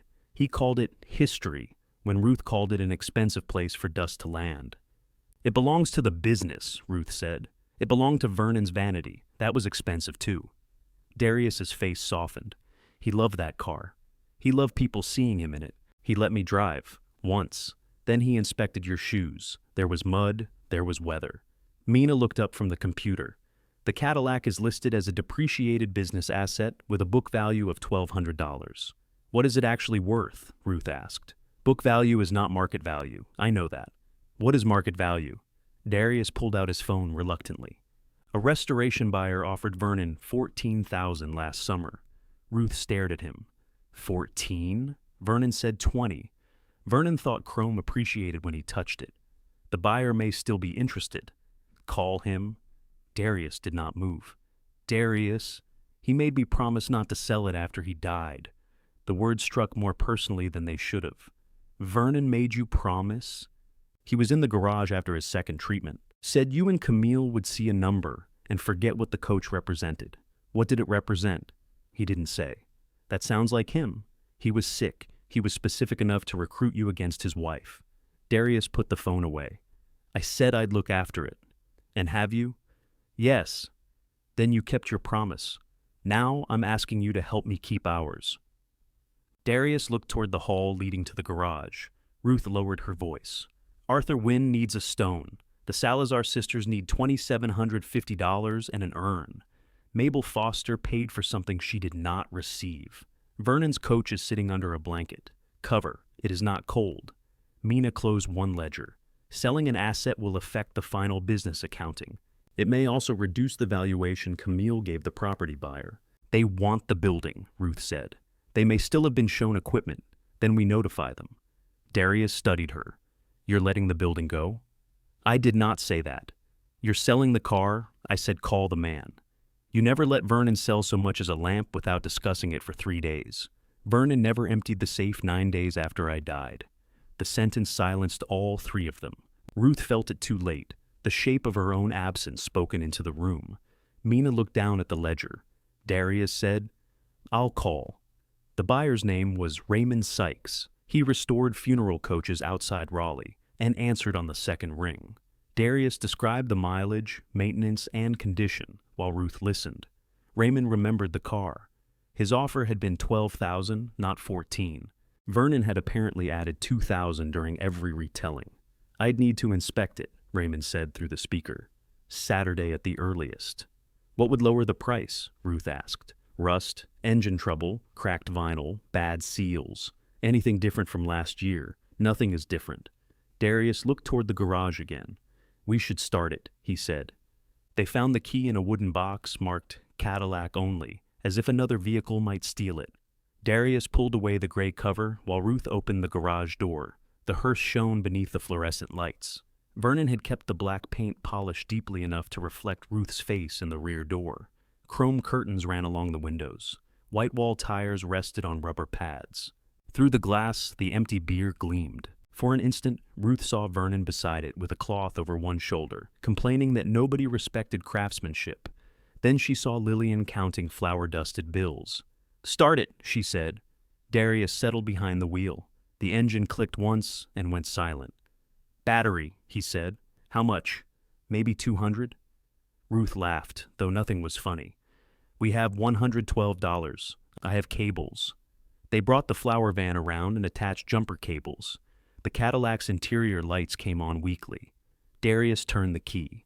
The engine coughed, caught, then produced a rough knocking from beneath the long black hood. Darius shut it off. What was that? Ruth asked. Nothing good. Camille's voice came from the garage entrance. What are you doing with Dad's car? She stood beneath the raised door, still in her director's coat. In one hand, she held a certified letter addressed to Bellamy Funeral Home. Ruth looked at the hearse, the jumper cables, and her daughter's face. Selling it, she said. Camille's hand tightened around the envelope. You can't. It belongs to the business. I know. I included it in the asset schedule for the sale. The buyer wants the property. The buyer wants the business delivered as represented. Mina stepped into the garage. Then we amend the schedule and reduce the stated equipment value. Camille's eyes narrowed. You're still here. I was thinking of moving into the casket room. This is not a joke. No, Ruth said. It is an asset. That is what you've been telling me everything is. Camille came closer to the Cadillac. Her reflection moved along its side in dark pieces. Dad asked me to keep it, she said. He asked Darius too. Camille looked at him. Darius lifted one shoulder. Apparently Vernon did not trust a single promise when he could collect 2. Camille touched the chrome trim near the driver's door. He taught me to drive in this. He taught you to drive in my Buick. He taught me not to hit things in your Buick. He taught me to drive this. Ruth had not known. Camille's thumb moved over a scratch too small for Ruth to see. After my first removal, I threw up behind the hospital. Dad made me drive back because he said if I got in the passenger seat, I'd stay there forever. That sounds cruel, Mina said. It worked. Camille looked at Ruth. Sell the newer coach. It is leased. Then the flour van. We still need it. For what? You're closing. We still owe services. That Cadillac will not cover everything. No, Ruth said, but it will cover people before it covers memories. Camille held out the certified letter. The Harlan closing review has been moved up, she said. They're inspecting the building Monday. If the assets don't match the schedule, they can reduce the offer or walk. Ruth took the envelope but did not open it. Camille looked past her into the empty rear of the hearse. You keep saying I chose money over people, she said. You're about to sell the only thing Dad asked both of us to keep. Ruth ran one hand along the cold black paint. No, she said. He asked both of you. He never asked me. Camille's mouth tightened. That is not fair. It is exactly fair. Vernon told the people he expected to obey him after he was gone. He did not tell the person who might disagree. He knew you'd sell it. He knew I would count what it cost. He loved it. So did you, apparently. Camille looked at the hearse again. That is allowed? I did not say it wasn't. No. You just make love sound irresponsible whenever it isn't useful. Ruth felt the answer rise, sharp and ready. She swallowed it.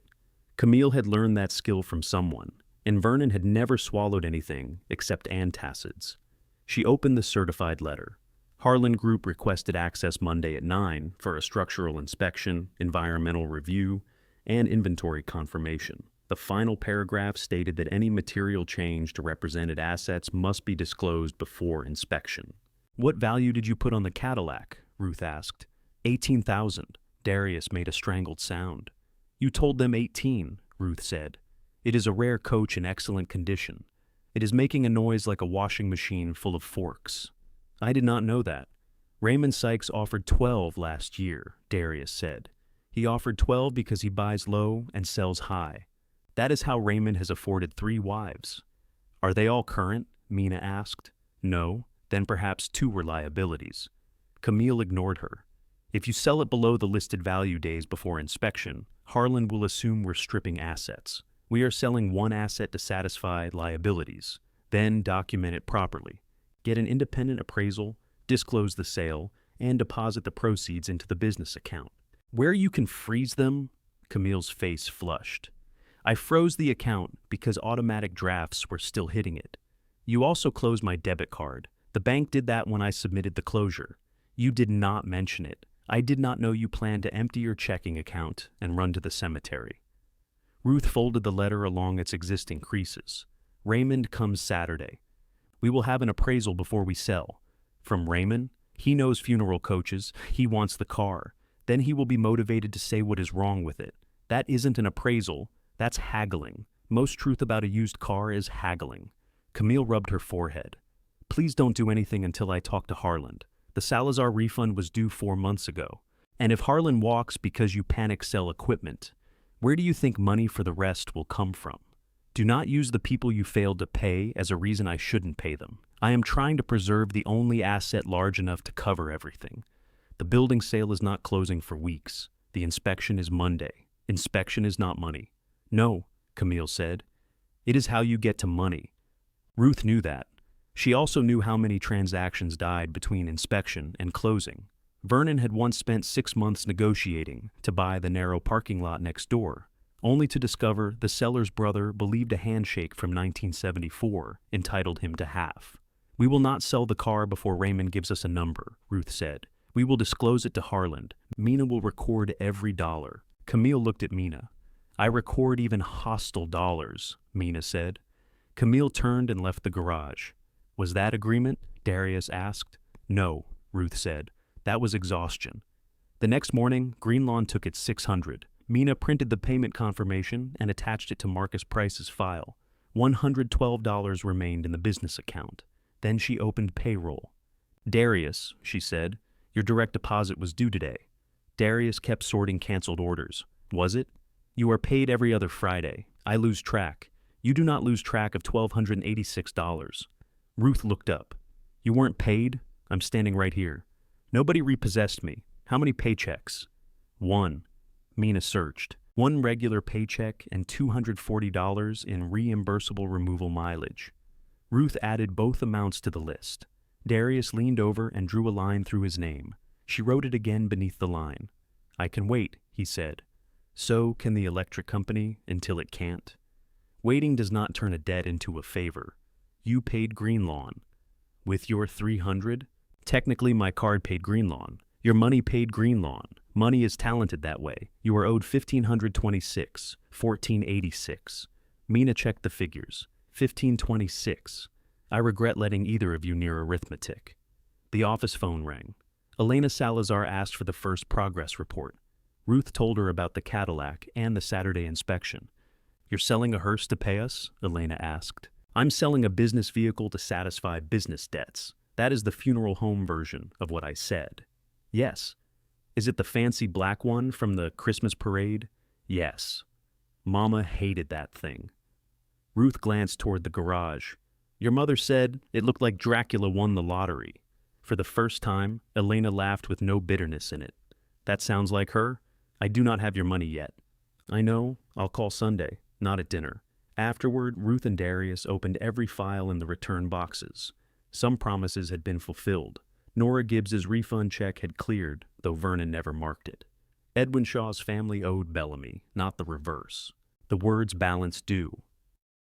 Beside his name referred to money coming in, a discovery that should have relieved Ruth, but mostly showed how quickly assumptions could injure someone. Mabel Foster's urn remained missing. Her nephew, Calvin, answered in Oregon. I thought the temporary container was the urn, he said. You paid for a walnut memorial urn with a brass nameplate. Nobody told me that. We owe you the urn or a refund. Calvin was silent. Aunt Mabel lived in a rented room for 20 years. She didn't own anything that needed polishing. Then you may prefer the refund. How much? 800? Can you send the urn instead? Yes, but not immediately. I'd like the urn. She liked nice things. She just never trusted herself to buy them. Ruth wrote URN, not refund, in block letters. By Saturday, the Cadillac had accepted a new battery Darius bought on his own account, despite Ruth's objections. The knocking remained. Raymond Sykes arrived at 10 in a red pickup with a magnetic sign on the door reading Sykes Heritage Coaches. He was a narrow man in a straw hat, with white eyebrows and a wedding ring Ruth suspected was the most recent. He spent 40 minutes inspecting the Cadillac without saying anything encouraging. He looked under the carpets, pressed the vinyl roof, checked window seals, photographed the engine, and lay on a rolling board beneath the chassis. When he emerged, his shirt was dusty and his offer was $8,500. Darius walked away. You offered 12 last year, Ruth said. Last year it didn't knock. It has a new battery. I'm buying the car, not the battery. The interior is perfect. The interior doesn't drive. What is the knock? Could be a rod, could be exhaust. I won't know until I open it up. Then open it up. Not on a Saturday in somebody else's garage. Ruth folded her arms. 11.5. Raymond smiled. Mrs. Bellamy, I understand there's sentimental attachment. This car blocked my laundry delivery twice a week for 15 years. Do not charge me for sentiment I don't have. The side door opened. Camille entered in jeans and a pale green shirt, carrying a cardboard drink tray. Ruth had not asked her to come. Camille set the drinks on the workbench and walked toward the Cadillac. Start it. Raymond looked at her. And you are? The person who knows what it sounded like before Thursday. Darius started the engine. The knocking began. Camille listened, then leaned through the driver's window. Give it a little gas. The rhythm quickened but did not deepen. That isn't a rod, she said. Raymond crouched near the front wheel. You a mechanic? No, I've heard a bad rod, and Dad would have risen from treatment to complain if this car made that sound. She knelt on the concrete, heedless of her jeans, and peered underneath. Darius brought a flashlight. There, Camille said, the heat shield. A thin metal panel vibrated against the exhaust pipe. One corner had come loose. Darius turned off the engine. Raymond slid underneath and tightened the corner temporarily with wire. When Darius restarted the car, the knock was gone. Raymond removed his hat and scratched the flattened hair beneath it. 10.5, he said. 12, Ruth replied. 11. You thought the engine was damaged and still offered $8,500. Now it isn't. 11.2. 11.5. 11.3. And I bring a trailer Monday. Ruth looked at Camille. Her daughter wiped dust from her hands with a paper towel. It's worth more. Do you have a buyer? No. Do we have time? Camille looked away. No. 11.3, Ruth said. Cashier's check to Bellamy Funeral Home. Bill of sale prepared by Mina. We disclose it to Harland before Monday's inspection. Raymond held out his hand. Ruth shook it. While he wrote the purchase terms, Camille took one of the coffees and climbed into the Cadillac's driver's seat. Ruth opened the passenger door. I brought that one black, Camille said. I saw. Ruth sat beside her. The interior smelled of leather, polish, and the faint medicinal sweetness that no amount of cleaning ever removed from a funeral vehicle. Camille placed both hands on the large steering wheel. Dad made me drive it around this garage for an hour, she said. Forward 3 feet, backward 3 feet. He put coffee cups on the floor and said, If I spilled one, I failed. Did you? I hit the door track. He never told me. He made me repaint it before you came home. Ruth looked at the black hood stretching ahead of them. You were good at keeping his secrets. So were you. Outside, Raymond and Darius bent over the sale paper. Mina photographed the odometer. You saved $3,000 just now, Ruth said. Camille watched them through the windshield. It still won't be enough. No. And after you pay these families, you'll have nothing to run the business. We have almost nothing now. You know what I mean? Ruth did. Camille's voice dropped. What happens to you if Harlan walks? The question was not about the funeral home. Ruth turned toward her daughter. Camille stared at the steering wheel. You live here? The upstairs apartment goes with the building. Dad's pension barely covers your insurance and utilities. You spent your checking account on Marcus Price. You packed my clothes before asking where I wanted to go. I was trying to make one part easier. For whom? Camille did not answer. Ruth held the untouched coffee between her hands. I don't know where I'll live, she said, but I will decide it before you label the box. Outside, Darius raised the bill of sale for Mina to inspect. Camille rested her forehead briefly against the steering wheel, then sat up. Dad would hate this, she said. Your father hated many necessary things.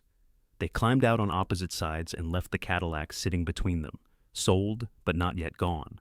The coffee Camille had brought remained in the cup holder after she left. Ruth found it when she returned to the garage that evening, cold and untouched. She drank it anyway. At 11 Sunday morning, she called Elena Salazar. The Cadillac sold for $11,300, Ruth said. The buyer brings payment tomorrow. Your refund will be issued after the check clears. And the blue urn? Mina found the original supplier. They no longer stock that design, but the manufacturer has 3. I can order one tomorrow. Can we see it first? I'll send you the picture. Marisol wants white flowers, not cream. The first one we saw online was cream. White flowers. And we received $27.50, not $24.30 after the urn. You received $27.50. The urn was already included in what you paid. Elena was quiet. Did Camille tell you she would deduct it? Ruth asked. She never got far enough to tell us anything except 90 days. You will receive the full amount, not during dinner. Ruth looked at the office clock. It is 11 in the morning. I'm reminding you for tonight. You take after your mother. I know. The line went dead. Mina spent Sunday building a payment schedule across the arrangement table. She used separate columns for family refunds, undelivered merchandise, third-party services, payroll, and operating bills. Ruth moved Arthur Wynn's marker to the top twice. Mina moved it back both times. You cannot prioritize by which conversation hurt most, she said. I am prioritizing promises. They are all promises. Arthur has been waiting longer. The Salazar refund is older. His stone is leaning. Their mother is in plastic. Darius, sorting files at the other end, said, I can go downstairs if we're selecting emotional weapons. Ruth sat back. What do you suggest? Pay what is fully payable, Mina said. Do not scatter small amounts across 9 accounts so everybody remains disappointed. Salazar refund and urn. Wynn marker, Foster urn. Musicians, Darius's payroll and reimbursement. And his 300. Mina added it. Darius reached over and crossed it out. Ruth added it again. We will have barely 2,000 left, she said. More than 112, Mina replied. Not enough for the remaining accounts. No. Ruth disliked the calmness of numbers. They never grew ashamed when confronted.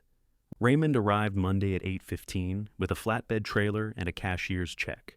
Camille had already notified Harlan that the Cadillac would be removed from the inventory schedule. Their acknowledgement consisted of one sentence. Material adjustment noted for valuation review.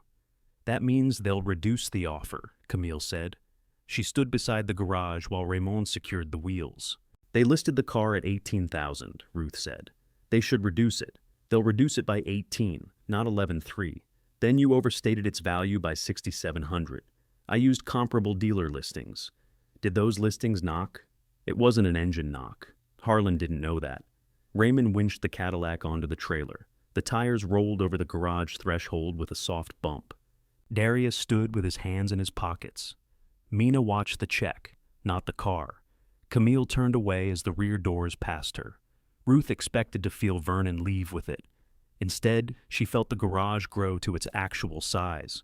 Raymond closed the last chain. I'll take care of her. "It is a car," Ruth said. He smiled. "Yes, ma'am." Darius waited until the trailer disappeared onto Sycamore Street. "You could let one person be sentimental. I sat in it yesterday. With coffee. That is nearly a vacation." At the bank, Felicia Moore placed a standard hold on the cashier's check until the following morning. Mina persuaded her to release $3,000 immediately based on verification from the issuing bank.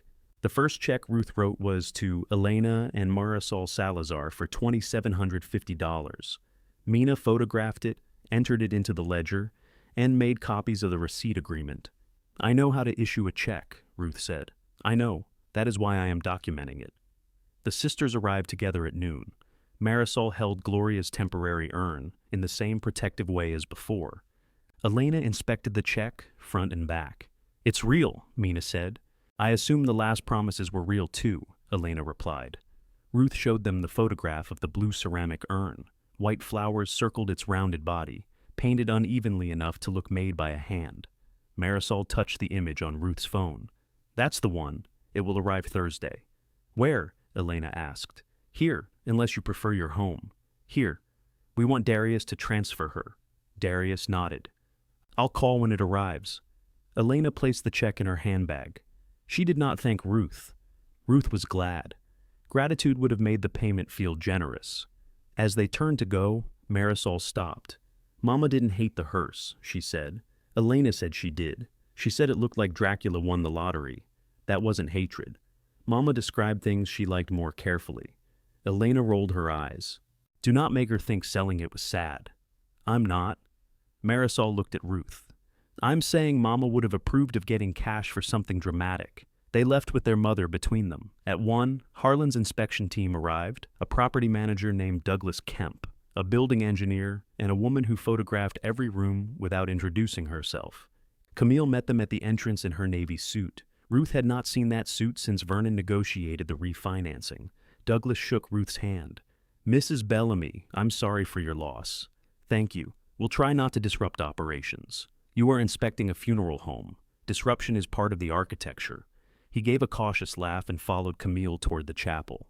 They measured the west wall, examined water stains above the family room, tested outlets, and took photographs of the preparation room ventilation. The engineer asked whether the apartment upstairs was occupied. "Yes," Ruth said. "Through closing?" "I haven't decided," Camille answered at the same time. "Yes." The engineer looked between them and wrote something on his tablet. In the garage, Douglas noted the empty bay. "The vintage coach was removed this morning, sold to satisfy outstanding business obligations," Ruth said. "Was the sale approved under the asset preservation clause?" Camille stepped in. "The coach was disclosed as removed before inspection. It was not collateralized, and the purchase agreement is primarily real property." Douglas's expression stayed neutral. "We'll have counsel review it." He was not an authority figure, Ruth decided. He was a man paid to make uncertainty sound like procedure. The inspection moved upstairs. Ruth followed them into the apartment. Kitchen and Mom's clothes still sat on the sofa. More boxes had appeared beside the dining table. Camille had packed Vernon's medical supplies, 3 shelves of books, and the glass bowl Ruth used for peaches. "You continued packing," Ruth said. Camille kept her voice low. "The inspector needed access to the walls. The walls are not inside my glass bowl." Douglas pretended to examine a window latch. Ruth opened the box marked Mom's clothes. The porcelain angel from the family room rested on top of her winter sweaters. "This is not mine. You always dusted it. That is not ownership." The photographer's camera clicked in the hall. Camille's jaw tightened. "Can we do this later? You keep scheduling my life for later?" Douglas cleared his throat. "We can return to the apartment after completing the basement." "No," Ruth said. "Look now." She moved the boxes away from the wall herself. Darius came up and carried the heavier ones without comment. When the wall was clear, the engineer found a damp patch near the baseboard. His moisture meter beeped. Camille closed her eyes. Douglas wrote another note. By 4, the inspection team had found roof damage above the chapel, moisture in the upstairs wall, and ventilation work more extensive than Camille's estimates. None of it surprised Ruth except the prices Douglas mentioned quietly to Camille. "Will this delay closing?" Ruth asked. Douglas buttoned his coat. "We'll issue a revised condition report. Harlan may request repairs, a price adjustment, or further review. How long? I can't say until they evaluate. Camille walked them to the door. When she returned, she removed her suit jacket and dropped it on a chair. They're going to cut the offer. You expected them to inspect. I expected the roof patch to hold. Roof patches do not care about expectations. The sale proceeds were supposed to cover the business liabilities, the mortgage, taxes, and your housing. My housing was not a line on your ledger until yesterday. It has been a line on mine for months. Ruth looked at the half-packed apartment upstairs through the open doorway. Camille continued, "Do you think I wanted to put you out? I found 3 apartments. I checked elevator access, parking, grocery delivery. You chose where I would live. I found choices. You put a deposit on one?" Camille did not answer. "How much?" "500. From which account?" "My own." Ruth rubbed her forehead. "Cancel it. You need somewhere to go. I need to choose it. You also needed to renew your license. You needed to change the roof. You needed to stop Dad from putting cash in envelopes. There are many things you needed to do and didn't. Each one was true enough to hurt." Ruth said, "And because I failed to do them, you believe my choices belong to you. No, I believe if I wait for you to choose yourself, you never will." Mina called from downstairs. The bank had released the remainder of the Cadillac funds early. Ruth found Leonard Wynn's file and carried it to the office. She called Greenlawn, authorized the correct marker, and paid $3,305. She requested the proof be sent directly to Leonard and to Bellamy. Then she ordered Mabel Foster's walnut urn, Gloria Salazar's blue ceramic urn, and checks for both musicians. She paid Darius his wages, mileage, and the $300 he had advanced. Darius accepted the payroll check and slid the $300 reimbursement back across the table. "No," Ruth said. "Keep it for utilities. It is yours. I am using it to purchase $300 worth of future irritation. You already provide that free. Then consider it prepaid." Before Ruth could return the check again, the telephone rang. It was Arthur Wynn's sister. "My brother's marker proof just came to me by email," she said. "It says, 'Beloved Husband.'" "Yes," Ruth replied, "and that nickname. Wynn in quotation marks. Yes." Vernon agreed to change it. He had no right.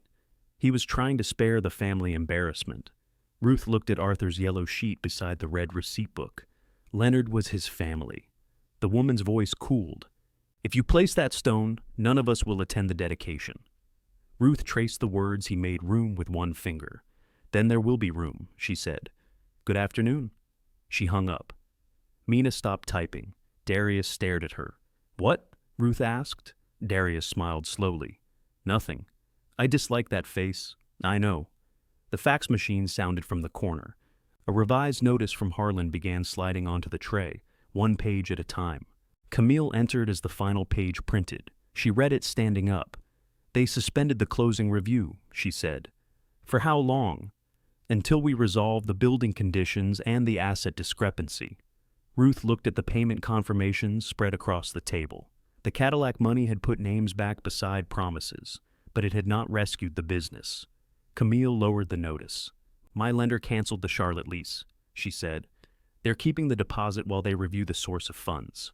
For the first time since the safe opened, Ruth saw her daughter with nowhere else already arranged. Camille folded the Harlan notice and placed it beside the payment confirmations. "How much of the Charlotte money is left?" Ruth asked. Camille kept her eyes on the table. "In cash? In any form that can still become cash. The van hasn't been delivered. 2 removal cots are at the facility. Refrigeration racks, office equipment, radios. The lease deposit is tied up. And cash? $4,800. Mina stopped typing. "Where is it?" Ruth asked. "In the transport company account. Transfer it back." Camille looked up. If the lender reverses its decision, it canceled the lease. It suspended the equipment loan. That is not the same as the whole company being impossible. The company was purchased with money owed to people in this room's files. I know where the money came from. Then send back what remains. Camille's eyes moved across the paid receipts. Greenlawn, Salazar, Wynn, the musicians. And what do I have? The question was so bare that Ruth did not answer immediately. Darius stepped into the hallway. Mina quietly gathered the loose papers into one stack, though they did not need gathering. You have equipment, Ruth said, that I can't operate without a facility. Sell it, at a loss. Yes? And then what? I don't know. Camille laughed once. You don't know where you'll live. You don't know how you'll cover the remaining accounts. You don't know if Harland is buying the building, but you know exactly what I should do. I know what you should return. The laugh disappeared. Ruth wanted to cross the distance between them. She wanted to touch the pale groove beside Camille's nose, the way she had when her daughter came home, exhausted from her first overnight removal. She also wanted to take Camille by both shoulders and shake loose every careful justification. Instead, she said, "Come upstairs. Neither of us has eaten." Camille glanced at the clock. It's 4:30. That has never stopped supper in a funeral home. The refrigerator held eggs, mustard, half a jar of peach preserves, and cheese with the corners missing. Ruth scrambled the eggs. Camille made toast and burned 2 pieces because she kept checking her phone. You always eat burned toast, Ruth said. Camille looked at her, then began to laugh. The laugh took hold slowly, then bent her over the counter. Ruth felt it catch in her own chest. For half a minute they stood in the kitchen laughing at black toast, while the building below them held debts, files, and 1 empty garage bay. Camille stopped first. Dad would scrape it with a knife, she said, and leave black crumbs in the butter. He said throwing it away was wasteful. He owned a hearse he drove 12 times a year. Camille carried their plates to the table. You really hated that car. I hated being expected to admire it. They ate in the apartment crowded with boxes. The porcelain angel watched from atop Ruth's winter sweaters. After several bites, Camille said, I was 31 when Dad asked me to come back. I remember, I had an offer from a corporate home in Richmond, assistant manager. Better salary than he ever paid me. You said you didn't like Richmond. I said that after I came back. Ruth put down her fork. Dad had the heart procedure, Camille continued. He said he needed someone he could trust. He promised that if I helped stabilize the business, I would have a real share, not someday. He said, within 3 years. Why didn't you tell me? I thought he had. Ruth almost said the same thing Darius had said about Camille's plans to leave. The words felt like a family illness. I knew he talked about equity, she said. I thought you two were still deciding. We were always still deciding. Every time I asked, he said the building debt made it complicated. Then he'd waive $2,000 because a family had a hard story. Most families who came here had a hard story. So did I. Ruth looked at her daughter across the table. Camille's voice stayed calm. I had a marriage end. I had debt. I worked removals at 3 in the morning and sat with Dad at chemotherapy at 8. You thanked me for helping as though I had stopped by with soup. I thought you wanted to be here. I wanted him to keep his word.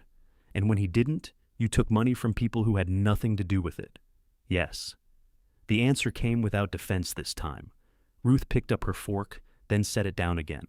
I am sorry we made your usefulness feel like the price of belonging here, she said. Camille stared at the burned edge of her toast. I am not sorry I am asking you to return the money, Ruth continued. I know. You may lose all of Charlotte. I know. And I will not tell these families to spare you because your father failed you. Camille's eyes filled. I know. Ruth waited for the old impulse to make the room easier. She did not reach across the table. Camille wiped her face with the heel of her hand and kept eating. At 5:12, she transferred $4,800 back to Bellamy Funeral Home. Mina confirmed it from downstairs.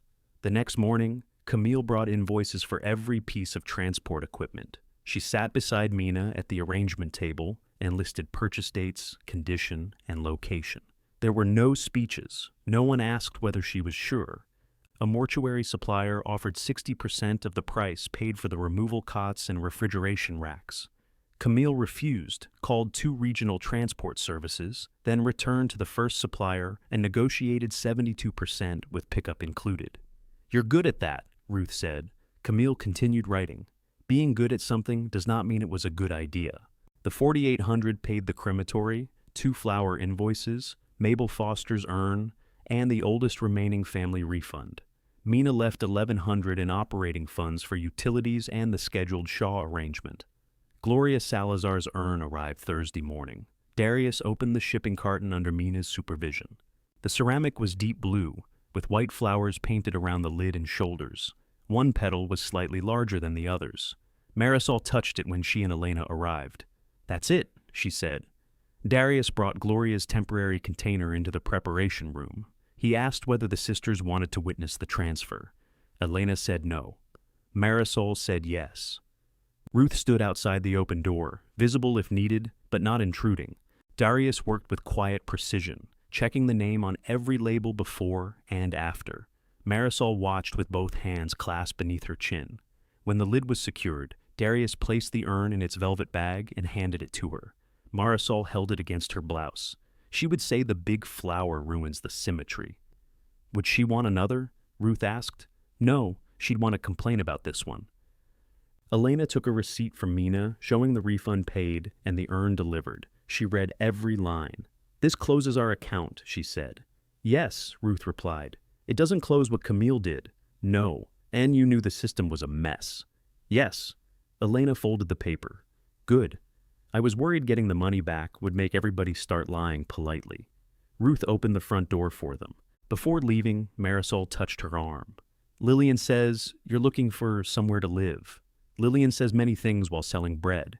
She has a room over the bakery. An apartment, an old office. It has plumbing, sort of." Elena added, "The bathroom sink drains when it feels spiritually prepared. I'm not looking to move into a sink." "It's cheap," Marisol said, "and nobody has packed it for you." After they left, Ruth walked upstairs and stood in the middle of the apartment. The rooms had looked smaller since Vernon died. Without his television murmuring or his shoes beside the chair, the furniture seemed placed for an audience that had gone home. She opened the kitchen box and removed the old funeral home photograph. The glass had survived. She set it on the table, not the wall. Downstairs, the front bell rang. Celeste Grant had come from Grant Memorial on the east side of town. She was 60, silver-haired, and built like a church lectern. Darius had called her about using her preparation room after Harlan's inspection raised questions about Bellamy's ventilation. Celeste examined Bellamy's work schedule and the current facility license. "I can give you evenings and Sunday afternoons," she said. "Darius signs for his cases. My staff does not absorb your removals. We'll pay for room use," Ruth said. "You'll pay when the remaining family obligations are cleared," Ruth frowned. "I'm not asking for charity. You trained me during my apprenticeship. I showed you how to set features. You showed me how to tell a family we could not safely open a casket without making them feel punished. That was work. So is this?" Ruth looked at Darius. He said nothing, but his face was flexible again. Celeste continued. "Your director's license is expired. You do not arrange, contract, or represent yourself as licensed until you renew it. You can assist under Darius or me. I know what my license permits." "Good. Then I won't have to repeat myself." Ruth liked her immediately and found that annoying. They agreed to move necessary supplies Friday evening. Bellamy would finish the Shaw arrangement using Grant's preparation room and Bellamy's chapel, provided the building remained safe. When Celeste left, Darius leaned against the arrangement table. "What do you plan to do after the open accounts are cleared?" "Today I plan to find the Foster shipping address. That is not what I asked. It is what I answered. You could renew your license. I could. You could work with Celeste. I could. You could also stop." Ruth looked toward the ceiling, where the apartment waited above them. "I don't know what stopping would contain," she said. "Lunch sometimes. That seems excessive. And people who do not require embalming. I've heard of them." The side door opened. Camille came in carrying an empty storage bin. "The equipment buyer is picking up tomorrow," she said. "After fees, the sale should return about $12,000. Ruth nodded. "Mina will record it." "I know." Camille glanced toward the stairs. "I'm going to unpack your clothes." "No, I packed them. I can put them back. Leave them." Camille's expression tightened. Harlan suspended the sale. "I know. You don't have to move yet. That is not the same as choosing to stay." Ruth picked up the empty storage bin and handed it back. "I am going to look at the room over Lillian's bakery," she said. Camille stared at her. "You'd live above a bakery? I have lived above an embalming room for 43 years. The bread will be an improvement." For a moment, Camille seemed about to argue. Then she looked up the stairs at the boxes she had labeled. "What should I do with the angel?" she asked. "Take it back to the family room. It belongs to the business." Camille nodded. She carried the angel downstairs in both hands, more carefully than Ruth expected. The room over Hartley Bakery smelled like cinnamon, old carpet, and a faint plumbing disagreement. Lillian unlocked it with a key attached to a wooden spoon. Previous tenant was a tax preparer, she said. Left in March and forgot to tell the sink. Ruth turned the faucet. Water came out brown for 2 seconds, then clear. Does it drain? Eventually, the space was larger than Ruth expected. A front room faced Sycamore Street through 2 tall windows. Behind it were a narrow office, a bathroom, and a room with a shallow closet that could hold a bed if the bed did not have ambitions. The linoleum curled at one corner. A row of electrical outlets ran along the front wall, installed for computers that had probably argued with tax software. It needs paint, Ruth said. It needs somebody who pays rent. How much? Lillian named a figure less than half the senior apartment Camille had selected. For both rooms, for all of it, including the spiritually delayed sink. Ruth walked to the window. Bellamy Funeral Home stood 4 blocks away, its brick side visible between a pharmacy and the Methodist church. From here, it looked small enough to have belonged to someone else. You could live in back and do something up front, Lillian said. What would I do? You tell me. People come into the bakery every week with funeral bills they don't understand. They ask me because Marcus was buried recently, which apparently made me licensed in opinions. You were licensed before that. I do have natural ability. Ruth examined the closet. The front room needs better lighting. So you're taking it? I said it needs lighting. Your daughter is right. You turn every answer into a chore. Ruth faced her. Camille is not part of this conversation. Then stop bringing her into it. I did not. You brought her in through your face. Lillian rested the wooden spoon key against her palm. I'm not offering charity, she said. The room is empty. You need a room. If you decide after a month that you hate the smell of bread, you leave. Nobody hates the smell of bread. You haven't been downstairs when we burn rye. Ruth looked through the front window again. 1 month. First month's rent due when you have it. Due on the 1st. When you have it. On the 1st. Lillian smiled. Fine. On whichever first behaves itself. At Bellamy's, the transport equipment buyer had arrived with a box truck. Camille stood in the garage checking each item against her invoices. 2 removal cots, collapsible ramps, radios, refrigeration racks, protective covers, and sealed cartons of office supplies bearing the logo Camille Mortuary Transport. The logo was a silver road curving beneath a white star. Ruth had never seen it. You designed that? She asked. Camille kept counting radios. A freelancer did. It's attractive. It cost $700. It is less attractive now. Camille marked the final item. They're paying $11,800 after pickup fees. You said 12. I said about 12. Ruth thought of all the times Camille had objected when Vernon said about. The buyer handed over a cashier's check. Mina copied it before the truck doors closed. Camille watched the silver star boxes disappear inside. Do you want one? The driver asked. They paid for 50. No, Camille said. Ruth took 1 small carton from the stack. 4 records. Camille stared at the logo in Ruth's hands, then nodded. After the truck left, the garage held the flower van, an oil stain where the Cadillac had sat, and nothing else.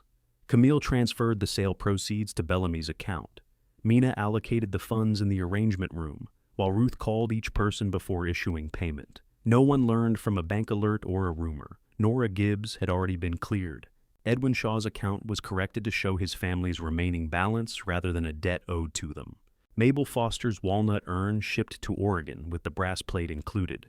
Reverend Clay's 2 musicians received their full $600.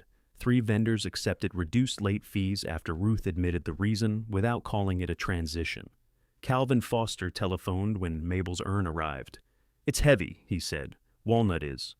I put her on the mantle. My wife says the nameplate is slightly crooked. Is it? Probably. Aunt Mabel hung every picture in her room crooked, so we're leaving it. Ruth marked delivered beside Mabel's name. The list had become quieter. Not short enough, but quieter. Mina calculated what Camille still owed after subtracting documented salary shortfalls, verified personal expenses, the $4,800 returned, and the equipment sale proceeds. She did not allow interest on unpaid salary. $21,640, she said. Camille sat across from her. I don't have that. No one suggested you did, Mina replied. How am I supposed to agree to repay a number I can't pay? The same way families agreed to pay Bellamy over time. Camille flinched. Ruth read the repayment schedule. It required a modest monthly amount for the first year, increasing if Camille found full-time funeral work. Proceeds recovered from the disputed Charlotte lease deposit would be applied directly. "You built in 5 years," Ruth said. "It may take longer," Mina replied. "This is an honest schedule, not an angry one." Camille looked at Ruth. "Is this what you want?" "What I want is the money back where it belonged. That isn't possible." "No, this is what remains possible." Camille read every page. On the last one, she paused over the line, acknowledging that the transfers were not authorized business distributions. "If I sign this, I can't claim the money was compensation." "You can claim Vernon owed you compensation," Ruth said. "You cannot claim Lillian's cash became yours because it sat beside it." Camille held the pen without writing. "I may not work in funeral service again," she said. "That will not be because of this paper. It will be because you told people. It will be because you took the money." Camille's eyes lifted. Ruth continued, "I will not call employers to punish you. I will not lie if asked. I will not explain it in a way that makes the families disappear." Camille signed. The scratching of the pen sounded much too ordinary. Mina gave each woman a copy. "I'll track payments." "You're not Bellamy's bookkeeper," Camille said. "No." "Then why?" Mina straightened the pages. "Because your mother is going to need somebody who understands money wherever she goes next." Ruth looked at her. "I have not offered you a job. I have not requested one." Darius entered carrying a garment bag for Edwin Shaw's service. "Celeste says we can use Grant's room at 6, he said. "She also says if we bring that old cosmetic case with the broken latch, she will throw it away herself." "She has no authority over my case," Ruth said. "It has powder from the Reagan administration. The powder is fine. The latch is dangerous. People survived it. Some of them were already dead." Camille laughed before she could stop herself. Darius held out the garment bag to her. "You coming?" Camille's smile vanished. "To Grant's? You're still licensed? Edwin's family requested you handle his presentation. After they heard enough to ask questions. They also remember how you prepared his wife." Camille glanced at Ruth. "This is not permission," Ruth said. "Darius is directing the case. I know. You do not handle payments. I know. You answer any question they ask honestly." Camille picked up the garment bag. "I know." At Grant Memorial, Celeste put Camille to work without ceremony. Ruth assisted Darius, careful not to cross the line her expired license drew. The room was newer than Bellamy's and less familiar. She reached twice for instruments that were stored somewhere else. Camille knew where they were after one look. For 3 hours, the 4 of them worked around Edwin Shaw, with the quiet cooperation of people who did not need to like one another every minute to be useful. Camille repaired a tear in his collar. Ruth found the correct cufflinks in the family bag. Darius checked their work. Celeste filled out facility records at a counter and hummed off-key. When they finished, Edwin looked like the retired machinist in the photograph his sister had supplied, exacting, clean-shaven, unimpressed. Camille removed her gloves. "I missed this," she said softly. Ruth did not ask whether she meant the work or the room full of people doing it together. On Friday, Arthur Wynn's marker was installed. Leonard invited Ruth to see it before the cemetery placed sod. No dedication was planned. No relatives gathered. Darius drove her because her knee had stiffened after the hours at Grant's. The granite stood straight where the temporary marker had leaned. Arthur James Wynn. Wynn Leonard brushed a trace of stone dust from the W. "They got the quotation marks even," he said. "For $125, they should sing." He smiled faintly. Ruth handed him the original yellow sheet. "This belongs to you." Leonard folded it and placed it inside his jacket. "Vernon was kind to us many times," he said. That made what he did harder to name. "I know. He probably thought he was saving the service. He was saving himself from conflict." Leonard looked at the stone. "Arthur would have forgiven him? Would you?" "I don't have to decide today." Ruth nodded. After a moment, Leonard said, "This is right." It was the closest thing to absolution he intended to offer, and Ruth accepted it without enlarging it. Back at the funeral home, Harlan's revised offer waited by email.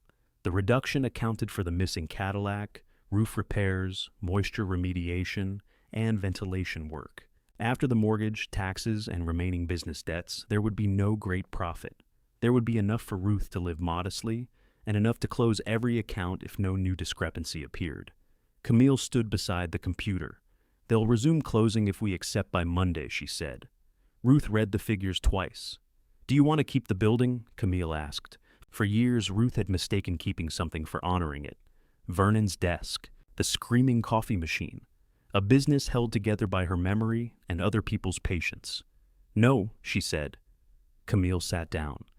Ruth continued. "We finish Edwin Shaw's service. We notify every family with an open arrangement.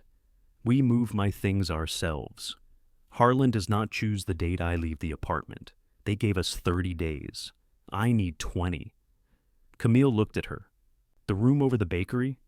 1 month to start. What will you do there?" "I don't know yet." This time, the uncertainty did not sound like failure.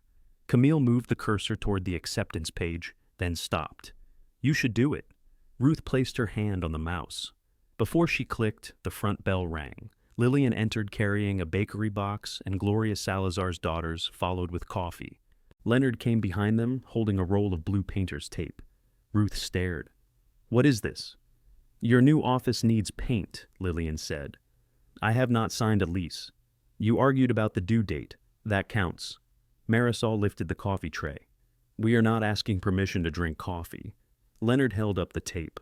"I was told there are crooked baseboards. They are straight enough." Darius appeared from the chapel, with Mina and Reverend Clay behind him. Camille stood apart near Vernon's desk. Ruth looked at the people Bellamy had owed, the people Bellamy had underpaid, and the people who had helped anyway without pretending the harm was erased. Then she clicked to accept Harlan's revised offer. The confirmation appeared on the screen. Behind her, Lillian opened the bakery box. "We're painting at 6, she said. "I did not agree to that." "No," Lillian replied. "You agreed to leave room." Lillian had selected a shade called Morning Cream, which looked yellow on the sample card and nearly white on the wall. "It looks like unbaked dough," Ruth said. "It looks clean. It looks afraid to become a color." Leonard rolled paint above the front windows while Marisol taped the baseboards. Elena stood on a ladder with the rigid posture of a woman who trusted neither ladders nor volunteer labor. Reverend Clay removed outlet covers and placed every screw in his shirt pocket. Darius opened the windows. Mina sat on the floor, assembling a second-hand desk she had found online. Camille arrived at 6:40 carrying a toolbox. Everyone became a little quieter. She looked around the room. "What needs fixing?" "The sink," Lillian said. "It drains slowly. It reflects before committing." Camille set down the toolbox and went to the back room. Ruth continued painting the wall beside the door. She did not follow. She did not explain Camille to the room or the room to Camille. 10 minutes later, pipes clanged behind the wall. "If she floods my bakery," Lillian said, "you're both moving out." "She is licensed to embalm," Ruth replied. "Not plumb. That is not comforting." Camille emerged with wet cuffs and a dark clump of hair caught in pliers. "The drain is fine," she said. "The previous tenant was molting." Lillian ran the faucet. Water vanished immediately. "Well," she said, "you can stay until 8. Camille did not ask which part of the invitation mattered. Edwin Shaw's service became the last funeral held in Bellamy's chapel. Ruth did not announce that fact to his family. They had come to bury Edwin, not to carry the history of a building. Camille prepared him at Grant's under Darius's direction. Reverend Clay spoke. The coffee machine screamed at exactly the wrong moment. Mrs. Weaver poured the first cup. After the service, Edwin's sister paid the remaining balance with a check and asked Ruth whether the rumors about closing were true. "Yes," Ruth said. "Where will people go?" "Wherever serves them honestly." "That wasn't my question." "No," Ruth admitted, "it wasn't." She gave the woman Celeste Grant's card and sat with her, while she reviewed the bill line by line. It took 20 minutes. No one rushed them out of the arrangement room. Over the following days, Ruth called every person whose future arrangement remained open. Some transferred to Grant Memorial. 2 requested refunds. One man decided to leave his plan with Bellamy until the sale closed because, he said, changing funeral homes at 78 sounded like more trouble than dying. "You must change," Ruth told him. "Then you do the forms. I will help. Same difference." It is not. She helped anyway. The Harlan closing took 23 days instead of 20. Ruth complained about all 3. On the final morning, Mina sat beside her at the arrangement table with the reconstructed ledger, the red receipt book, and a stack of checks. The property proceeds paid the mortgage, taxes, final payroll, remaining refunds, vendor balances, and the cost of transferring active arrangements. What remained for Ruth was modest enough to fit on one line without commas impressing anyone. It will cover the bakery rent and your living costs if you don't begin collecting funeral vehicles, Mina said. I have never collected a vehicle. You married a man who did. Exposure creates risk. Camille's repayment agreement remained separate. Sale proceeds had covered the families, but they had done so by consuming money that should have supported Ruth after Vernon's death. Camille's payments would restore that loss over years, not erase what happened. She made the first payment on time. The amount was small. Ruth deposited it without praise. Harlan took possession of the building on a Monday afternoon. Their representative handed Ruth 2 keys she no longer needed and asked whether she wanted a final walkthrough. I have been walking through it for 43 years, she said. She went anyway. The chapel smelled faintly of lilies, though the flowers were gone. The arrangement room held pale squares where pictures had hung. In Vernon's office, the safe door stood open. The breath mints, rubber bands, and spare flower van key had been removed. Ruth had kept the mints. Darius carried the last box downstairs. Camille stood by Vernon's desk with the old photograph in her hands. Do you want this at the new office? She asked. Ruth looked at the young couple beneath the orange awning. Vernon occupied the center. Ruth's blue dress disappeared into the frame. No. Camille lowered it. I want it reframed, Ruth said, with the whole photograph showing. The frame covers the edge. I know. Camille turned it over and pried back the cardboard tabs. The original photograph was wider than Ruth remembered. On the right side, Ruth stood with one hand resting on a small desk being carried through the doorway. On the left, Ruth's sister held 5-year-old Camille, who was reaching toward her mother. Vernon had cropped them both. Camille stared at the full image. Did you know? She asked. No. This was not a secret fortune, a hidden ownership paper, or proof that Vernon had meant something different. It was only a photograph framed according to his idea of the story. Ruth took it from her daughter.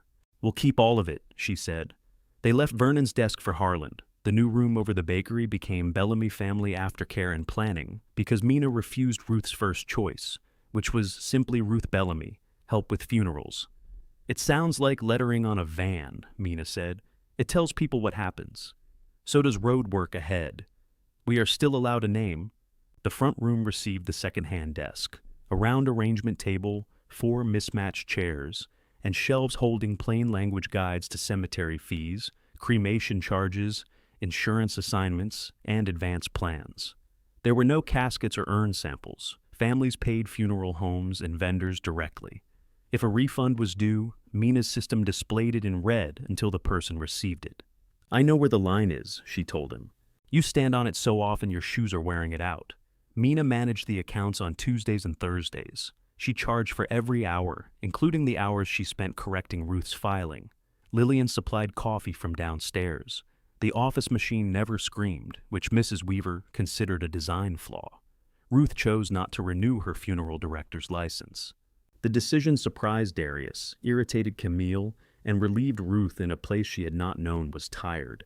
She did not want to receive bodies, manage a chapel, or be awakened by a removal call. She wanted to sit beside people before they signed, translate prices, write down exact promises, and make sure memory was never the only place a debt existed again. The first client was a widower who had been quoted $9,000 for a service he could not describe. Ruth helped him reduce it by $3,000 without making him feel he had reduced his wife. The second was referred by Elena Salazar. The third came because Leonard Wynne showed someone a photograph of Arthur Stone. Camille did not become a partner. Celeste offered her 2 shifts a week at Grant's, limited to preparation and removals. You touch no contracts and no money, Celeste said. If that insults you, decline. Camille accepted. The corporate home in Charlotte withdrew its employment offer after Camille disclosed the transfer and repayment agreement. Her lease deposit was partially returned. Every return dollar went to Bellamy's account under Mina's supervision. Camille moved into a smaller apartment and sold the expensive gold hoops Ruth once associated with her reasonable face. Ruth learned about the earrings from Darius and did not mention them. Some weeks, Camille came to the bakery office after her shift. She waited in the front room until Ruth invited her farther. Sometimes they ate downstairs. Sometimes Ruth said she was tired and went to the back room alone. Their conversations did not improve in a straight line. Camille once accused Ruth of building a new business out of Camille's worst mistake. Ruth told her that being ashamed did not grant ownership of what others learned from the harm. Camille left angry and made her repayment 3 days early. Another evening, Ruth apologized for calling Camille's return to Bellamy help. When it had been years of skilled labor, Camille said, "Thank you," then ruined the moment by reorganizing Ruth's supply cabinet without asking. Ruth made her put everything back. The full photograph hung in the front office. People often assumed it showed the founding of Bellamy Family Aftercare. Ruth did not correct them unless they asked. Vernon remained in the center, smiling under the orange awning. But now, Ruth could be seen carrying the desk, and Camille could be seen reaching for her. On the first anniversary of Vernon's death, Ruth worked until 4:58. At 5, the telephone rang. She looked at the screen. A family she had helped the week before was calling with a question about a florist charge. Darius reached for it. "Leave it," Ruth said. "You always answer." "Not always." She turned off the ringer and locked the office. Downstairs, Lillian had pushed 3 bakery tables together. Mina brought rice and vegetables. Reverend Clay brought fried chicken he claimed his church committee had made, though the supermarket label remained on the bottom. Leonard came with pound cake. Elena and Marisol arrived carrying Gloria's blue urn in its velvet bag because they had visited the cemetery that afternoon and did not want to leave their mother in the car. Mrs. Weaver complained that nobody had made coffee. There was one empty chair beside Ruth. At 6:20, Camille appeared in the bakery doorway. She wore her grant work clothes and held the newly reframed photograph, though Ruth had told her it was already hanging upstairs. "I had the glass replaced," Camille said. The old piece had a crack in the corner. The room quieted just enough to become awkward. Camille looked at the empty chair but did not move toward it. "I wasn't sure if this was family," she said. Lillian opened her mouth. Ruth raised one finger. "Do not answer for me." Lillian closed it with visible effort. Ruth looked at Camille. Nothing had been erased. The money was still being repaid. Trust returned in smaller amounts than it left. Vernon was still dead. The funeral home was gone, and love had not made any of those facts less exact. She pulled out the chair beside her. Camille set the photograph against the wall and sat down. Ruth passed her the bread. Upstairs, the muted telephone lit once in the dark office, then went still.